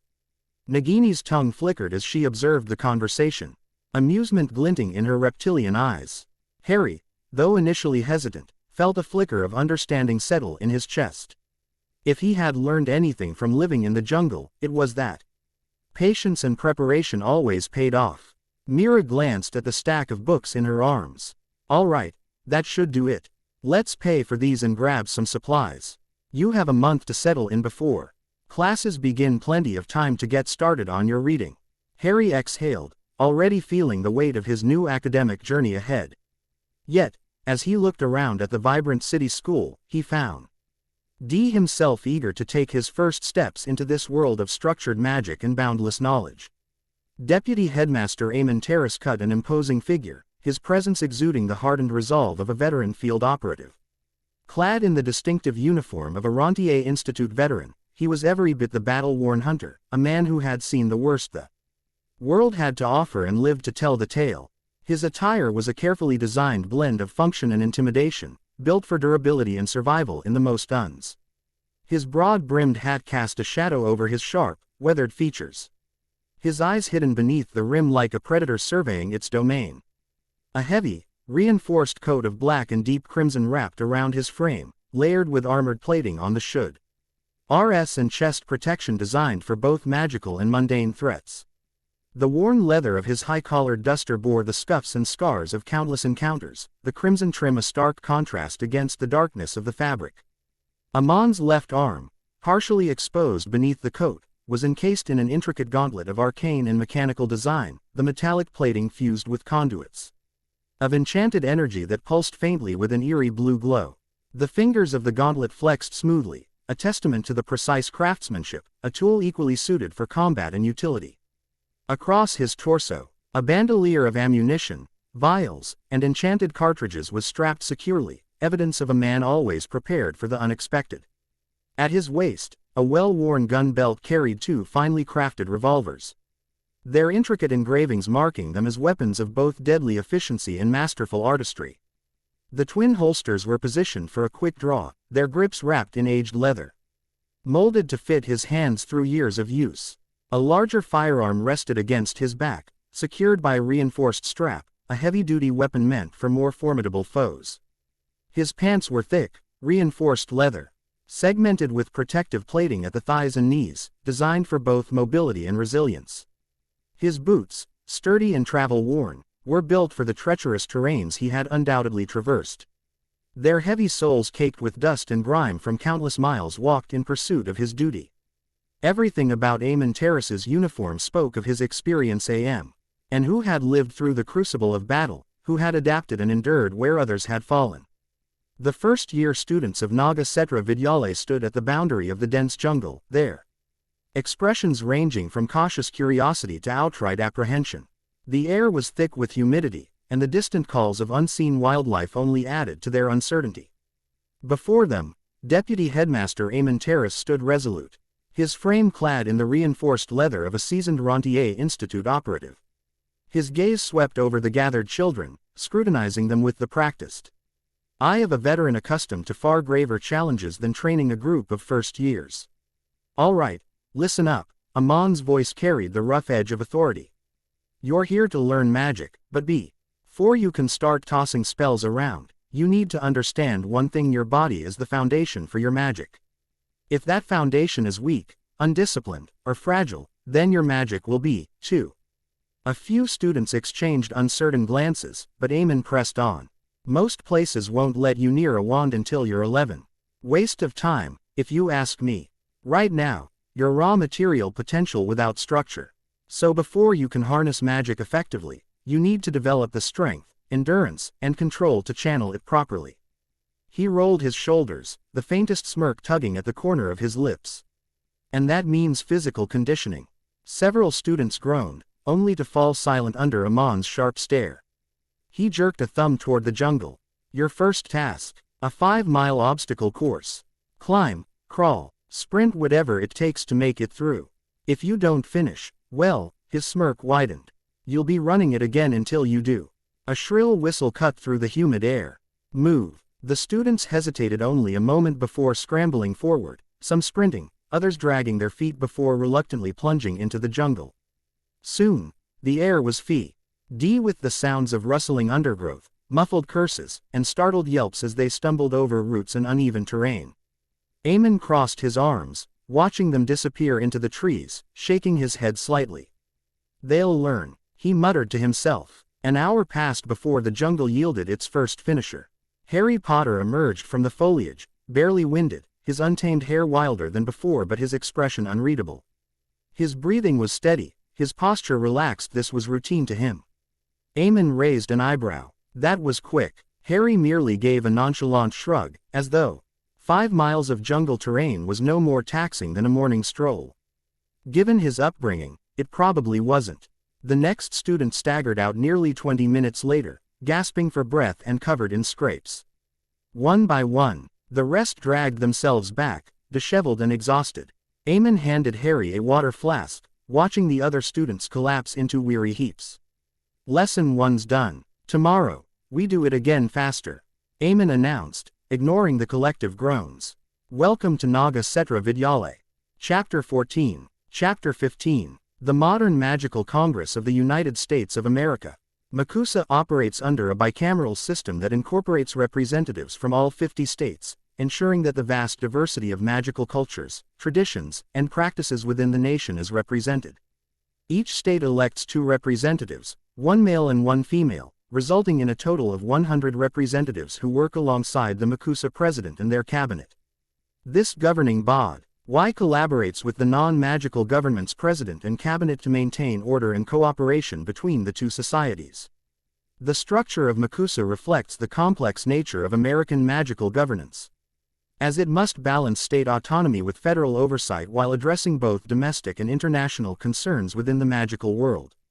Given the immense variation in magical customs across the United States, MACUSA functions as a melting pot of ideologies, practices, and governance styles. Some states adhere to strict magical regulations, while others are more lenient in their magical applications, leading to frequent negotiations and compromises within the Congress. This diversity often leads to heated debates over issues such as magical education standards, international trade of magical goods, and the ethical use of magical creatures in various industries. However, one of the consistent and overriding concerns is the containment and management of supernatural threats, most notably the Sanguisuge menace. The Ronier Institute serves as an external watchdog over MACUSA, ensuring that the organization does not fall under the influence of these predatory entities. Due to the Institute's military expertise and deep knowledge of supernatural entities, it frequently cooperates with MACUSA's law enforcement divisions, particularly the Department of Magical Security, to eliminate emerging threats. Historically, the First Blood War ended with Jesse Ronier's decisive action in eliminating Felicity Diabano at the Chesterfield Opera House, saving then non-magical President Grover Cleveland. This event brought the Ronier Institute into the awareness of MACUSA, prompting them to closely monitor the Institute's activities. However, it wasn't until 15 years later that tensions escalated dramatically when Ilvermorny was overtaken by a wizard-turned-Sanguisuge, leading to the conversion of nearly 80% of the student body into familiars. The resulting crisis was catastrophic for the American magical world, as it not only destroyed one of the most prestigious wizarding schools in North America but also exposed significant weaknesses in MACUSA's security apparatus. Jesse Ronier and his wife, Olivia Ronier, née Florence of Utah, led a brutal assault on the corrupted school in 1910, ultimately destroying Ilvermorny and eradicating the Sanguisuge infestation. This event led MACUSA to launch the infamous Obliviator hunts that lasted until 1912, during which suspected supernatural sympathizers were aggressively pursued and, in many cases, forcibly removed from positions of influence within magical society. As Professor Adams concluded lecture, he allowed his students time to record notes within the grand halls of his class building at Naga Cetra Vidyalaya. The classroom, adorned with intricate carvings depicting legendary magical battles and cultural symbols from various traditions, served as an inspiring setting for the lesson. Among the students was Harry Potter, now 14 years old and in his 5th year at the institution. This year's curriculum focused on the history of MACUSA and its unique relationship with the United States, particularly in how the Ronier Institute's war against the supernatural effectively exposed the magical world to the non-magical American government. This exposure, while controversial, led to INC-raised cooperation between the two worlds, though not without significant resistance from more traditionalist factions within MACUSA who opposed any form of collaboration with non-magical authorities. Now, does anyone want to explain how these hunts were started then were finally brought to an end? Professor Adams posed the question to the class, scanning the room before selecting Pavarti Patil, who had raised her hand. The Obliviator hunts started when the Oblivation Department of the former MACUSA government tried to mass obliviate all of America. The Ronier Institute caught wind of his when an Obliviator agent was caught in the bedroom of the Ronier family, trying to obliviate Olivia. Jesse Ronier stopped this before the Institute started hunting magicals that wore the robes of that department. It was ended when the Ronier Institute stormed the MACUSA headquarters. Specifically, Alexander Gravener Ronier, son of Jesse Ronier, led an incursion into the MACUSA government building to dismantle its leadership. This, however, forced the Institute and the non-magical government of the time to try and rebuild the MACUSA during the First World War. Thankfully, modern-day MACUSA was reconstructed from the ground up with the combined efforts of the Ronier Institute and then-President Woodrow Wilson. The new structure emphasizes cooperation between magical and non-magical institutions, ensuring that future conflicts with supernatural entities could be handled in a more coordinated manner. Pavarti answered confidently. Professor Adams nodded in approval. Correct. The changes led directly into the Second Blood War, instigated by a coalition of dark wizards and the Sanguisuge. As a result, the American magical community once again found itself in a protracted battle against supernatural forces, ultimately culminating in their involvement in the First World War. This era saw the rise of several key figures in magical history, including strategists, warriors, and diplomats who helped reshape the landscape of magical governance in America. Now, let's examine the structure of the newly reformed Makusa government and its impact on contemporary magical politics. There was a bell that sounded, which ended the class, much to the sounds of the groaning students as Professor Adams smiled. None of that now, we'll continue the lesson later as you all know. I want you to come back ready to learn the deeper workings of the Makusa government and various different states that fill its ranks. Harry walked with Padma and Parvati Patil toward the mangrove section of the city, where powerful magical wards seamlessly connected to his and Nagini's home. Their conversation, still centered on the lesson about MACUSA's history, deepened as they considered how ICAL governance differed across the world. The more they learned, the clearer it became that every magical society had its own struggles and compromises. Makusa is nothing like the Ministry of Magic, Harry said, his brow furrowed in thought. The British Ministry and the ICW always tried to keep everything hidden, acting like nothing supernatural existed beyond wizards and magical creatures. But Makusa and especially the Ronier Institute actively fought against those things. It's strange to think about how different their priorities are. Parvati adjusted her book bag and nodded. It makes sense, though. Magic in America has always been more chaotic because every state has its own rules and traditions. Makusa has to find a way to keep them all working together, which isn't easy when the IR magical communities are so different from one another. Padma, always the analytical one, added, that's why the Ronier Institute has so much power. They make sure Makusa doesn't get taken over by supernatural forces. They were even willing to overthrow the government once. That shows just how serious they are about maintaining order. But it also means Makusa has to be careful not to let them get too powerful. Harry sighed, kicking a loose stone on the path. I get that they needed to act, but it's still a scary thought. An entire magical school was destroyed because of that war. Sure, Hogwarts has been through battles, but nothing on that scale. Ilvermorny was wiped out, and it took them decades to rebuild a proper magical education system. Can you imagine if something like that happened to us? Parvati gave him a pointed look. Like we don't have our own problems. The magical world is never peaceful, no matter where you go. You of all people should know that. Conflicts between magical factions are always bubbling under the surface. As they reached the mangrove section, the scenery transformed. Towering trees with twisted, sprawling roots created a natural barrier, their branches weaving together like protective arms. The bark of the largest trees shimmered faintly with glowing runes, pulsing in time with the warding magic that protected this part of the city. The scent of salt, damp earth, and rich greenery filled the air, and the distant sound of water gently lapping against the mangrove roots created a soothing, rhythmic backdrop. A massive hollowed-out mangrove tree stood before them, its interior converted into a beautifully crafted home for the Patil twins. Soft lantern light glowed through curved wooden windows, casting warm, golden light onto the surrounding vegetation. Vines draped over the entrance like natural curtains, and flowers in vibrant shades of orange and blue bloomed from the carefully maintained garden surrounding the base of the tree. It looked cozy, welcoming, almost like something out of a storybook. Parvati turned to him with a teasing smirk. Are you sure you don't want a real roof over your head, Harry? We've got space. Yo, you don't have to play wild jungle boy all the time. Harry chuckled and shook his head. No thanks. I like sleeping outside. It feels more natural, and I can keep an eye on things better that way. I've never been one for walls and roofs. Padma rolled her eyes, crossing her arms. Just don't start complaining when the rainy season hits and you wake up soaked to the bone. You might love the jungle, but even you can't escape a monsoon. Harry grinned, unconcerned. I'll figure something out. Maybe Nagini will let me curl up with her if it gets too bad. Parvati laughed. I doubt it. She likes her space more than you do. They walked a little further, enjoying the tranquil atmosphere. Small, luminescent insects hovered in the air, flitting between the flowering vines and hovering near the softly glowing runes. The mangrove section of the city was unlike any other, alive with both natural and magical energy, an ecosystem in perfect harmony with its inhabitants. It's strange, isn't it?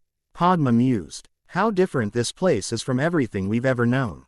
We're being trained for a world that doesn't follow the same rules as Britain's magical society. Harry nodded. Yeah, but maybe that's a good thing. If I had stayed in Britain, I wouldn't have gotten to decide what kind of wizard I want to be." Parvati smiled. "Well, whatever you decide, you're stuck with us now." Albus D. Dumbledore sat in the stately meeting chamber of the British Ministry of Magic, his twinkling blue eyes scanning the assembled dignitaries with quiet interest. The air in the room carried the weight of diplomacy. An intricate dance of politics and international cached mahogany table, adorned with ministry seals and enchanted quills, served as the focal point for the discussion, a place where words could shape the future of magical relations. At the head of the table, Cornelius Fudge, the British Minister for Magic, adjusted his ever-present bowler hat and straightened his deep green robes. His fingers drummed anxiously on the table, betraying his nerves. To his right, Samuel Prescott, the president of MACUSA, sat with the air of a man accustomed to authority.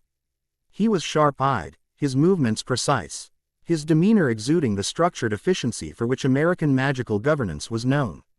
Seated next to him was Headmaster Jonathan Whitmore of Ronier Cleveland University, one of the most formidable magical institutions in the United States, its curriculum renowned for its emphasis on practical magic, supernatural combat training, and historical studies of magical warfare. Across the table, the South Korean delegation sat in composed silence. Minister Choi Sang-woo, a man of careful deliberation and diplomatic finesse, had his hands clasped before him, his crisp robes immaculately pressed.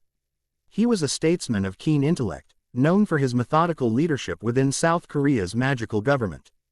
Beside him sat Headmaster Park Yun-sok of Gwanyeom Academy of Sorcery, a school famous for its rigorous training in martial magic, spiritual discipline, and its seamless fusion of Eastern magical traditions.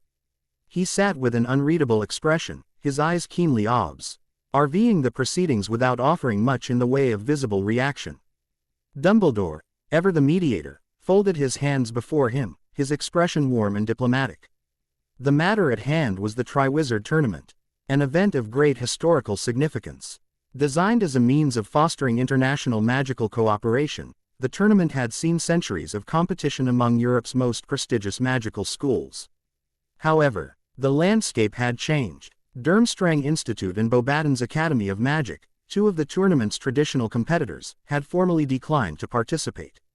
A great shame, Dumbledore mused, but not an insurmountable obstacle. In their place, Gwanyeom Academy and Ronier Cleveland University had agreed to enter the competition.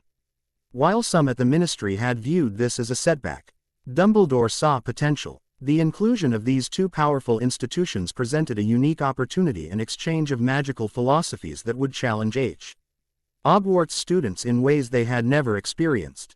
Ronier Cleveland, with its pragmatic approach to magic and battle-hardened curriculum, would introduce a level of calculated aggression and practical defense that Hogwarts students rarely encountered. On the other hand, Gwanyeom Academy's focus on martial magic and spiritual harmony would provide a stark contrast, emphasizing balance, precision, and control. Fudge had taken the floor, his voice carrying the usual pomposity as he outlined the logistics of integrating the new competitors into Hogwarts. He spoke at length about security concerns, lodging arrangements, and the scheduling of the events. Prescott listened carefully, his fingers tapping out a rhythmic beat on the table, an absent-minded habit that revealed his mind was already working ahead. Minister Choi, ever composed, posed several measured questions regarding safety measures and the magical contracts that would bind the tournament's participants. Headmaster Park, though silent for much of the discussion, nodded occasionally, his presence alone commanding respect. Dumbledore allowed himself a small smile, leaning back slightly in his chair as he steepled his fingers. This meeting, he mused, was merely the first in a long series of international negotiations. The Triwizard Tournament, though a competition in name, would serve as much more than a showcase of magical prowess.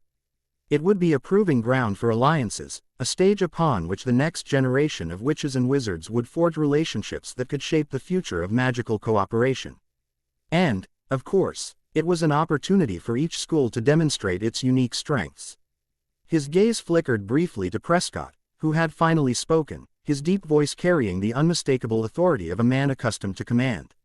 MACUSA sees this as an important step toward strengthening transatlantic relations. Ronier Cleveland has a reputation to uphold, and we don't take our commitments lightly. Rest assured, Our students will enter this tournament with the same level of discipline and readiness that has made our institution a pillar of magical education. Minister Choi responded in kind, his tone calm but firm. Guanium Academy has trained sorcerers for centuries, and we believe this tournament will serve as a valuable learning experience for all involved. However, our focus is not solely on competition. We seek mutual understanding between our students and yours. The world of magic is vast, and collaboration is the key to growth. Dumbledore nodded approvingly. Indeed, if history has taught us anything, it is that cooperation between magical institutions strengthens us all. The lessons learned in this tournament will extend far beyond the competition itself. Fudge, sensing the mood of the room, quickly jumped in. Yes, quite right. This is an excellent opportunity for our students to exchange ideas and magical practices. Now, about the specifics of the tournament's security measures. As the conversation shifted back to logistics, Dumbledore allowed his mind to wander momentarily, considering the broader implications of the changes unfolding before him. Beaubaton's and Durmstrang's refusal to participate was telling. Perhaps they harbored doubts about the tournament's safety, or perhaps their priorities had simply shifted. Either way, it marked a change in the political landscape of magical education. And now, with South Korea and the United States stepping forward, a new era of international collaboration was beginning to take shape. Though the finer details still needed to be settled, Dumbledore could already see the paths forming ahead. The Triwizard Tournament would not merely be a contest of magical skill, it would be a convergence of philosophies, ideologies, and traditions. In that, at least, he saw promise. For now, however, agreements needed to be finalized, details arranged, and preparations set in motion. With a composed expression, he turned his full attention back to the discussion, offering his insight where needed, even the watchful orchestrator of events yet to unfold. Sirius Black sat in the dimly lit study of Black Manor, his fingers idly tapping against the arm of his chair. Across from him, Arcturus Black, his grandfather and former head of House Black, studied him with the sharp gaze of a man who had spent day navigating the treacherous world of pureblood politics. A glass of aged fire whiskey rested untouched between them, its amber liquid reflecting the flickering candlelight. Harry's grades are exceptional, Sirius began, breaking the silence. His professors at Naga Cetra Vidyalaya have nothing but praise for his magical aptitude and discipline. His health is just as good, better than I expected. Given the way he was raised before Nagini took him in, the jungle life has made him strong. Arcturus gave a slow nod of approval. That is reassuring to hear. The boy was dealt a difficult hand, but it seems he has thrived. Naga Cetra is an excellent institution, far superior to Hogwarts in many respects. He is receiving an education befitting a member of the Black family. Sirius exhaled, allowing himself a brief moment of relief. Arcturus's approval was no small thing. Though they had their differences, his grandfather's wisdom was undeniable. But before Sirius could bask in the rare moment of agreement, Arcturus continued. There is another matter, one that may soon demand our attention. The Triwizard Tournament is being revived. Sirius groaned, rubbing his temples. Of course it is, because nothing says prunity like throwing students into life-threatening situations for sport. Arcturus smirked. Indeed, but this time, the competition will be different. Beaubaton's and Durmstrang have declined to participate. Instead, Guanium Academy and Ronier Cleveland University will be joining Hogwarts. This shift will have considerable political ramifications. Sirius frowned. So Harry will be eligible to compete. Yes, but whether he will be selected remains to be seen. Regardless, the tournament itself is not our only concern. Arcturus's expression darkened slightly. Lucius Malfoy is in Azkaban. Sirius's brows rose, caught off guard by the sudden shift in topic. What? Since when? Arthur Weasley saw Lucius slip that cursed diary into his daughter's books. Holding a Class 10 dark object is an inexcusable crime, even for a Malfoy. The evidence was undeniable. His trial was swift, and he was sentenced accordingly. Sirius let out a low whistle. I can't say I'm surprised. But that's going to send ripples through high society. The Malfoy name has lost its influence practically overnight. Arcturus inclined his head, which brings us to Narcissa. With Lucius incarcerated, he has broken the marriage contract. As such, Narcissa is once again a black. Sirius closed his eyes and took a slow, measured breath. Lovely. So now I have to deal with that, too. You are head of House Black, Arcturus reminded him, which means handling family matters, however inconvenient they may be. Sirius let out a dry chuckle. Oh, I'm well aware. Just once, I'd like a day W. Here I don't have to untangle some political mess. Arcturus gave him a knowing look. Then you should have been born into another family. Sirius huffed but ultimately nodded. Fine, I'll handle it, but don't expect me to throw Narcissa a welcome back party.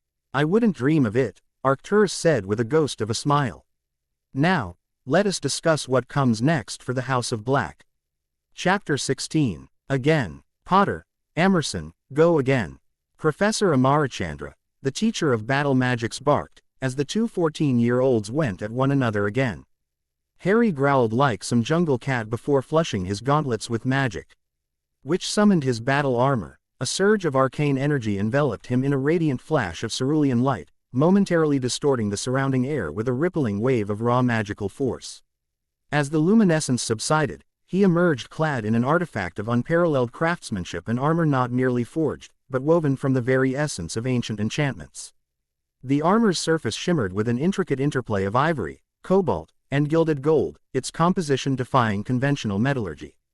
The chestplate, adorned with labyrinthine golden etchings, pulsed rhythmically with latent energy, as though responding to an unseen current of power. Angular pauldrons extended outward, yet they did not remain rigidly fixed, rather, they hovered just above the shoulders, their positioning subtly recalibrating with every shift in Harry's stance. This principle of segmented levitation extended throughout the armor's entire construction, enabling Magi-C to flow unimpeded through an unseen lattice of interconnected arcane conduits. The gauntlets, however, stood as the most distinctive components of the ensemble, each an artifact of divergent magical philosophy. The right gauntlet, hewn from an ancient bronze alloy, bore intricate carvings reminiscent of organic tendrils interwoven with archaic glyphs. At its core, an emerald gemstone radiated an eerie glow, resonating with a deep, untapped reservoir of power. With but a mere invocation of intent, the gem's energy coalesced into a teardrop-shaped blade of viridescent fire, its edges crackling with barely contained magical entropy. The left gauntlet, conversely, was an exercise in refined magical precision. A seamless extension of the armor's primary aesthetic, it housed a counterpart gem stone, this one suffused with an otherworldly azure light. Upon activation, it too conjured a blade of living energy, but where its twin radiated raw, untamed potency, this one exuded a calculated, controlled brilliance. The two weapons, though symmetrical in form, embodied diametrically opposed magical principles, one primal, the other methodical, creating a dynamic oscillation that harmonized through Harry's attunement to the armor itself. The leg guards and boots adhered to the same floating plate design philosophy, their modular components subtly adjusting to optimize movement. Embedded sapphire gemstones within the greaves periodically discharged faint pulses of magical energy, leaving ephemeral trails of residual light in his wake. This was not merely armor, it was an extension of Harry's will. A symbiotic interface between sorcerer and spell-forged artifact. Every facet of the armor, from the regal, crested helmet to the floating segments that danced in synchrony with his movements, was designed for far more than passive protection. It functioned as both a conduit and amplifier, augmenting Harry's magical prowess while offering an unparalleled defense against all who dared oppose him. This was not a relic of a bygone era, it was a living testament to the apex of magical warfare, a construct imbued with the essence of power itself. Not only that, the phrase that had become synonymous with Harry was something that the language professor along with Newt and Tina became surprised by.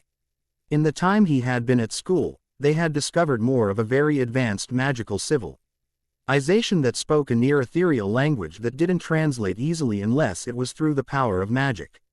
The phrase was something this people lived by, for the word used for magic was ar. And when Harry spoke it, with such fervor, that every magical felt it in her heart, in his gut, in their very bones. A phrase that left no doubt in how true the phrase is. My life, Harry growled, his voice vibrating with power. For ire, Harry surged forward, his movements a blur, the twin energy blades crackling with raw magic as they sliced through the air. Shiva Amerson barely had time to react, throwing himself to the side as one of Harry's blades cut a deep gash into the stone platform where he had just stood. Sparks erupted from the impact, molten streaks glowing along the edges of the cut. Shiva retaliated immediately, flicking his wand in a tight arc, sending a barrage of hexes at Harry. Stunners, disarming charms, and a cutting curse. Each spell was expertly aimed, but none found their mark. Instead, they fizzled against the shimmering shield of raw, magical energy that flared to life around Harry's form. Without breaking stride, Harry stepped inside Shiva's casting range, bringing his left blade down in a diagonal arc. Shiva twisted, barely evading the lethal strike, and used the moment to conjure a stone pillar between them.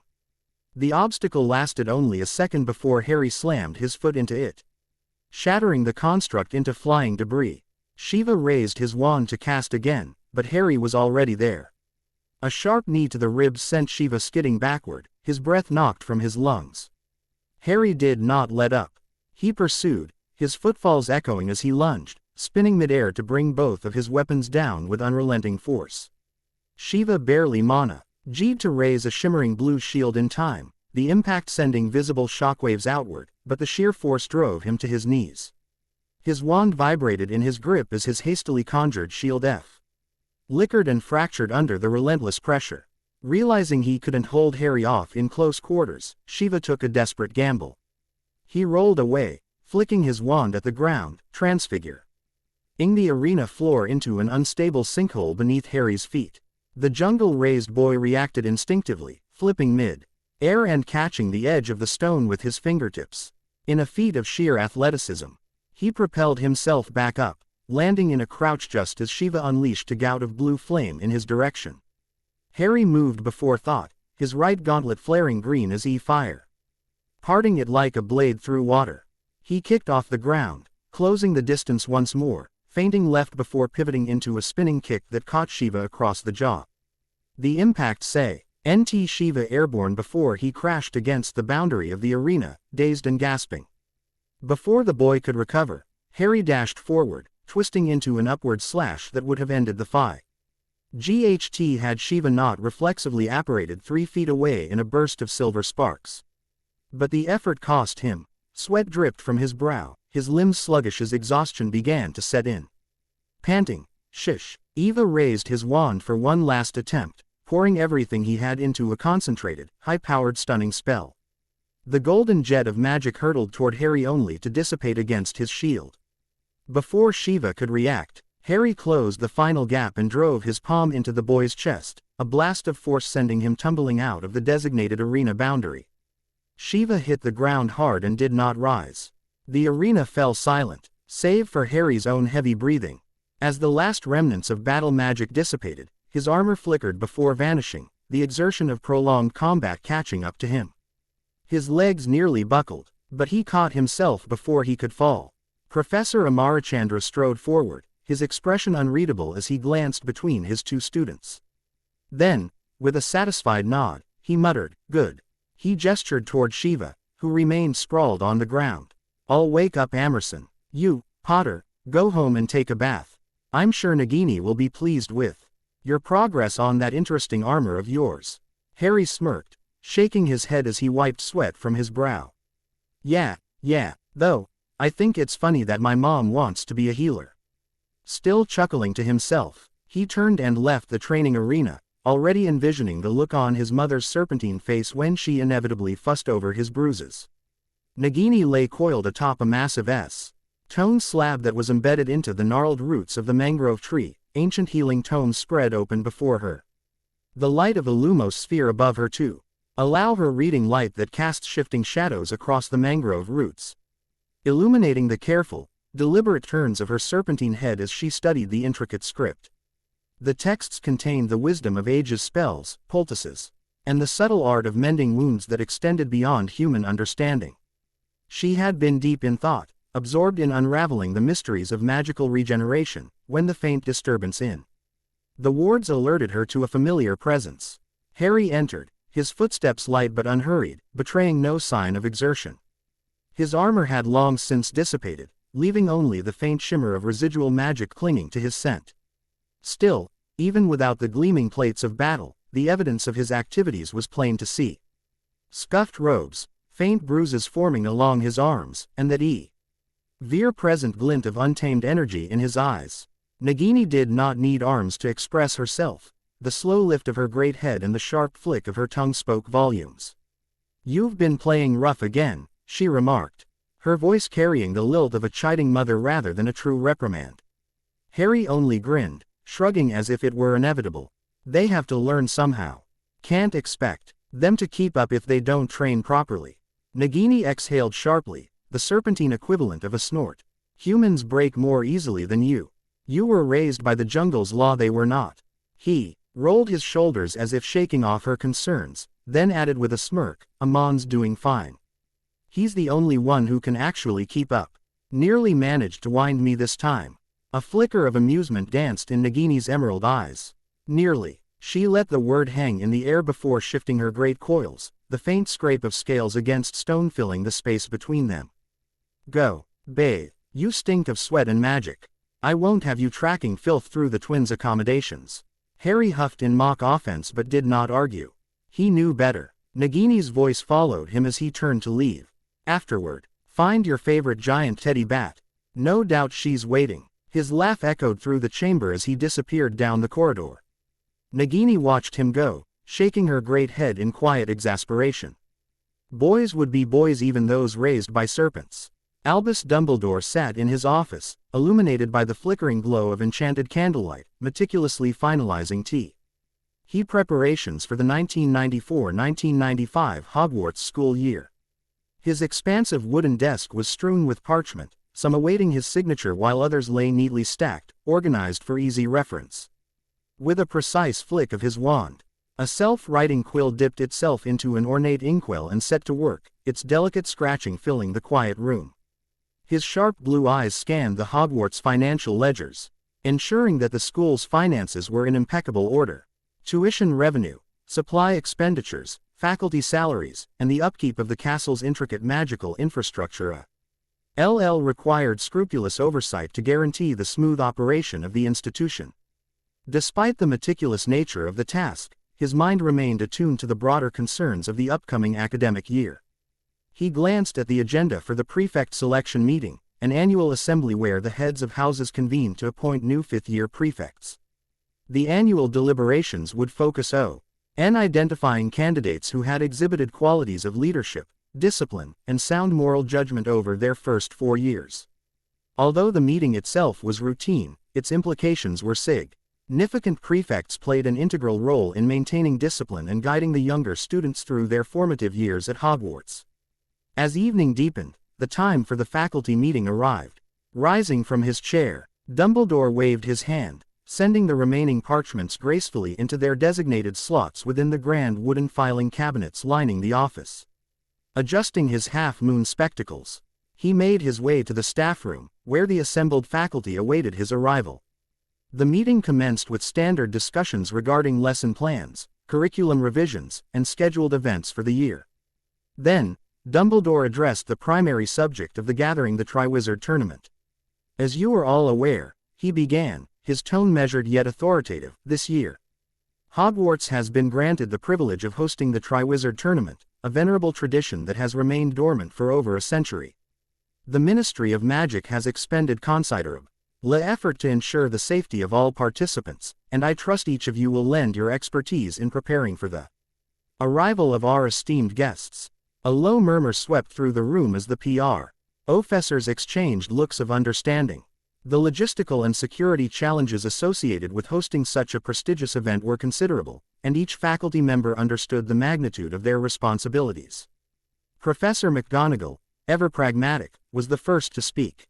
"I presume our competitors will be students from Ronier Institute and Beauxbatons Academy." Dumbledore's EYs twinkled with quiet amusement as he shook his head. "That would be the reasonable assumption," he acknowledged, allowing a moment of suspense to pass before continuing. "However, this year's competition will not include Durmstrang or Beauxbatons." The announcement elicited an immediate stir among the faculty. Several professors exchanged surprised glances, and Professor Flitwick raised a curious eyebrow. Then, who will be joining us? Dumbledore leaned back slightly, steepling his fingers. This year, we shall welcome competitors from Guanium Academy of Sorcery and Ronier Cleveland University. A moment of stunned silence followed before the room erupted into a chorus of surprised whispers and speculative discussion. Guanium Academy, Professor Sprooferowing. That is rather unexpected, given their previous hesitations regarding European magical competitions. And Ronier Cleveland. Professor Snape's voice remained cool, yet tinged with intrigue. I was under the impression at American magical institutions preferred to remain insular regarding international contests. Dumbledore nodded. Indeed, their participation required delicate negotiations. However, both institutions have formally agreed to take part, and we must prepare accordingly. This tournament will be unlike any iteration before it. The ensuing discussion shifted toward logistical considerations, accommodations for visiting delegations, reinforced security measures, and the advanced magical preparations necessary to host such distinguished guests. Though the unexpected selection of competing schools had caught many by surprise, one fact remained indisputable: this year at Hogwarts promised to be an extraordinary one.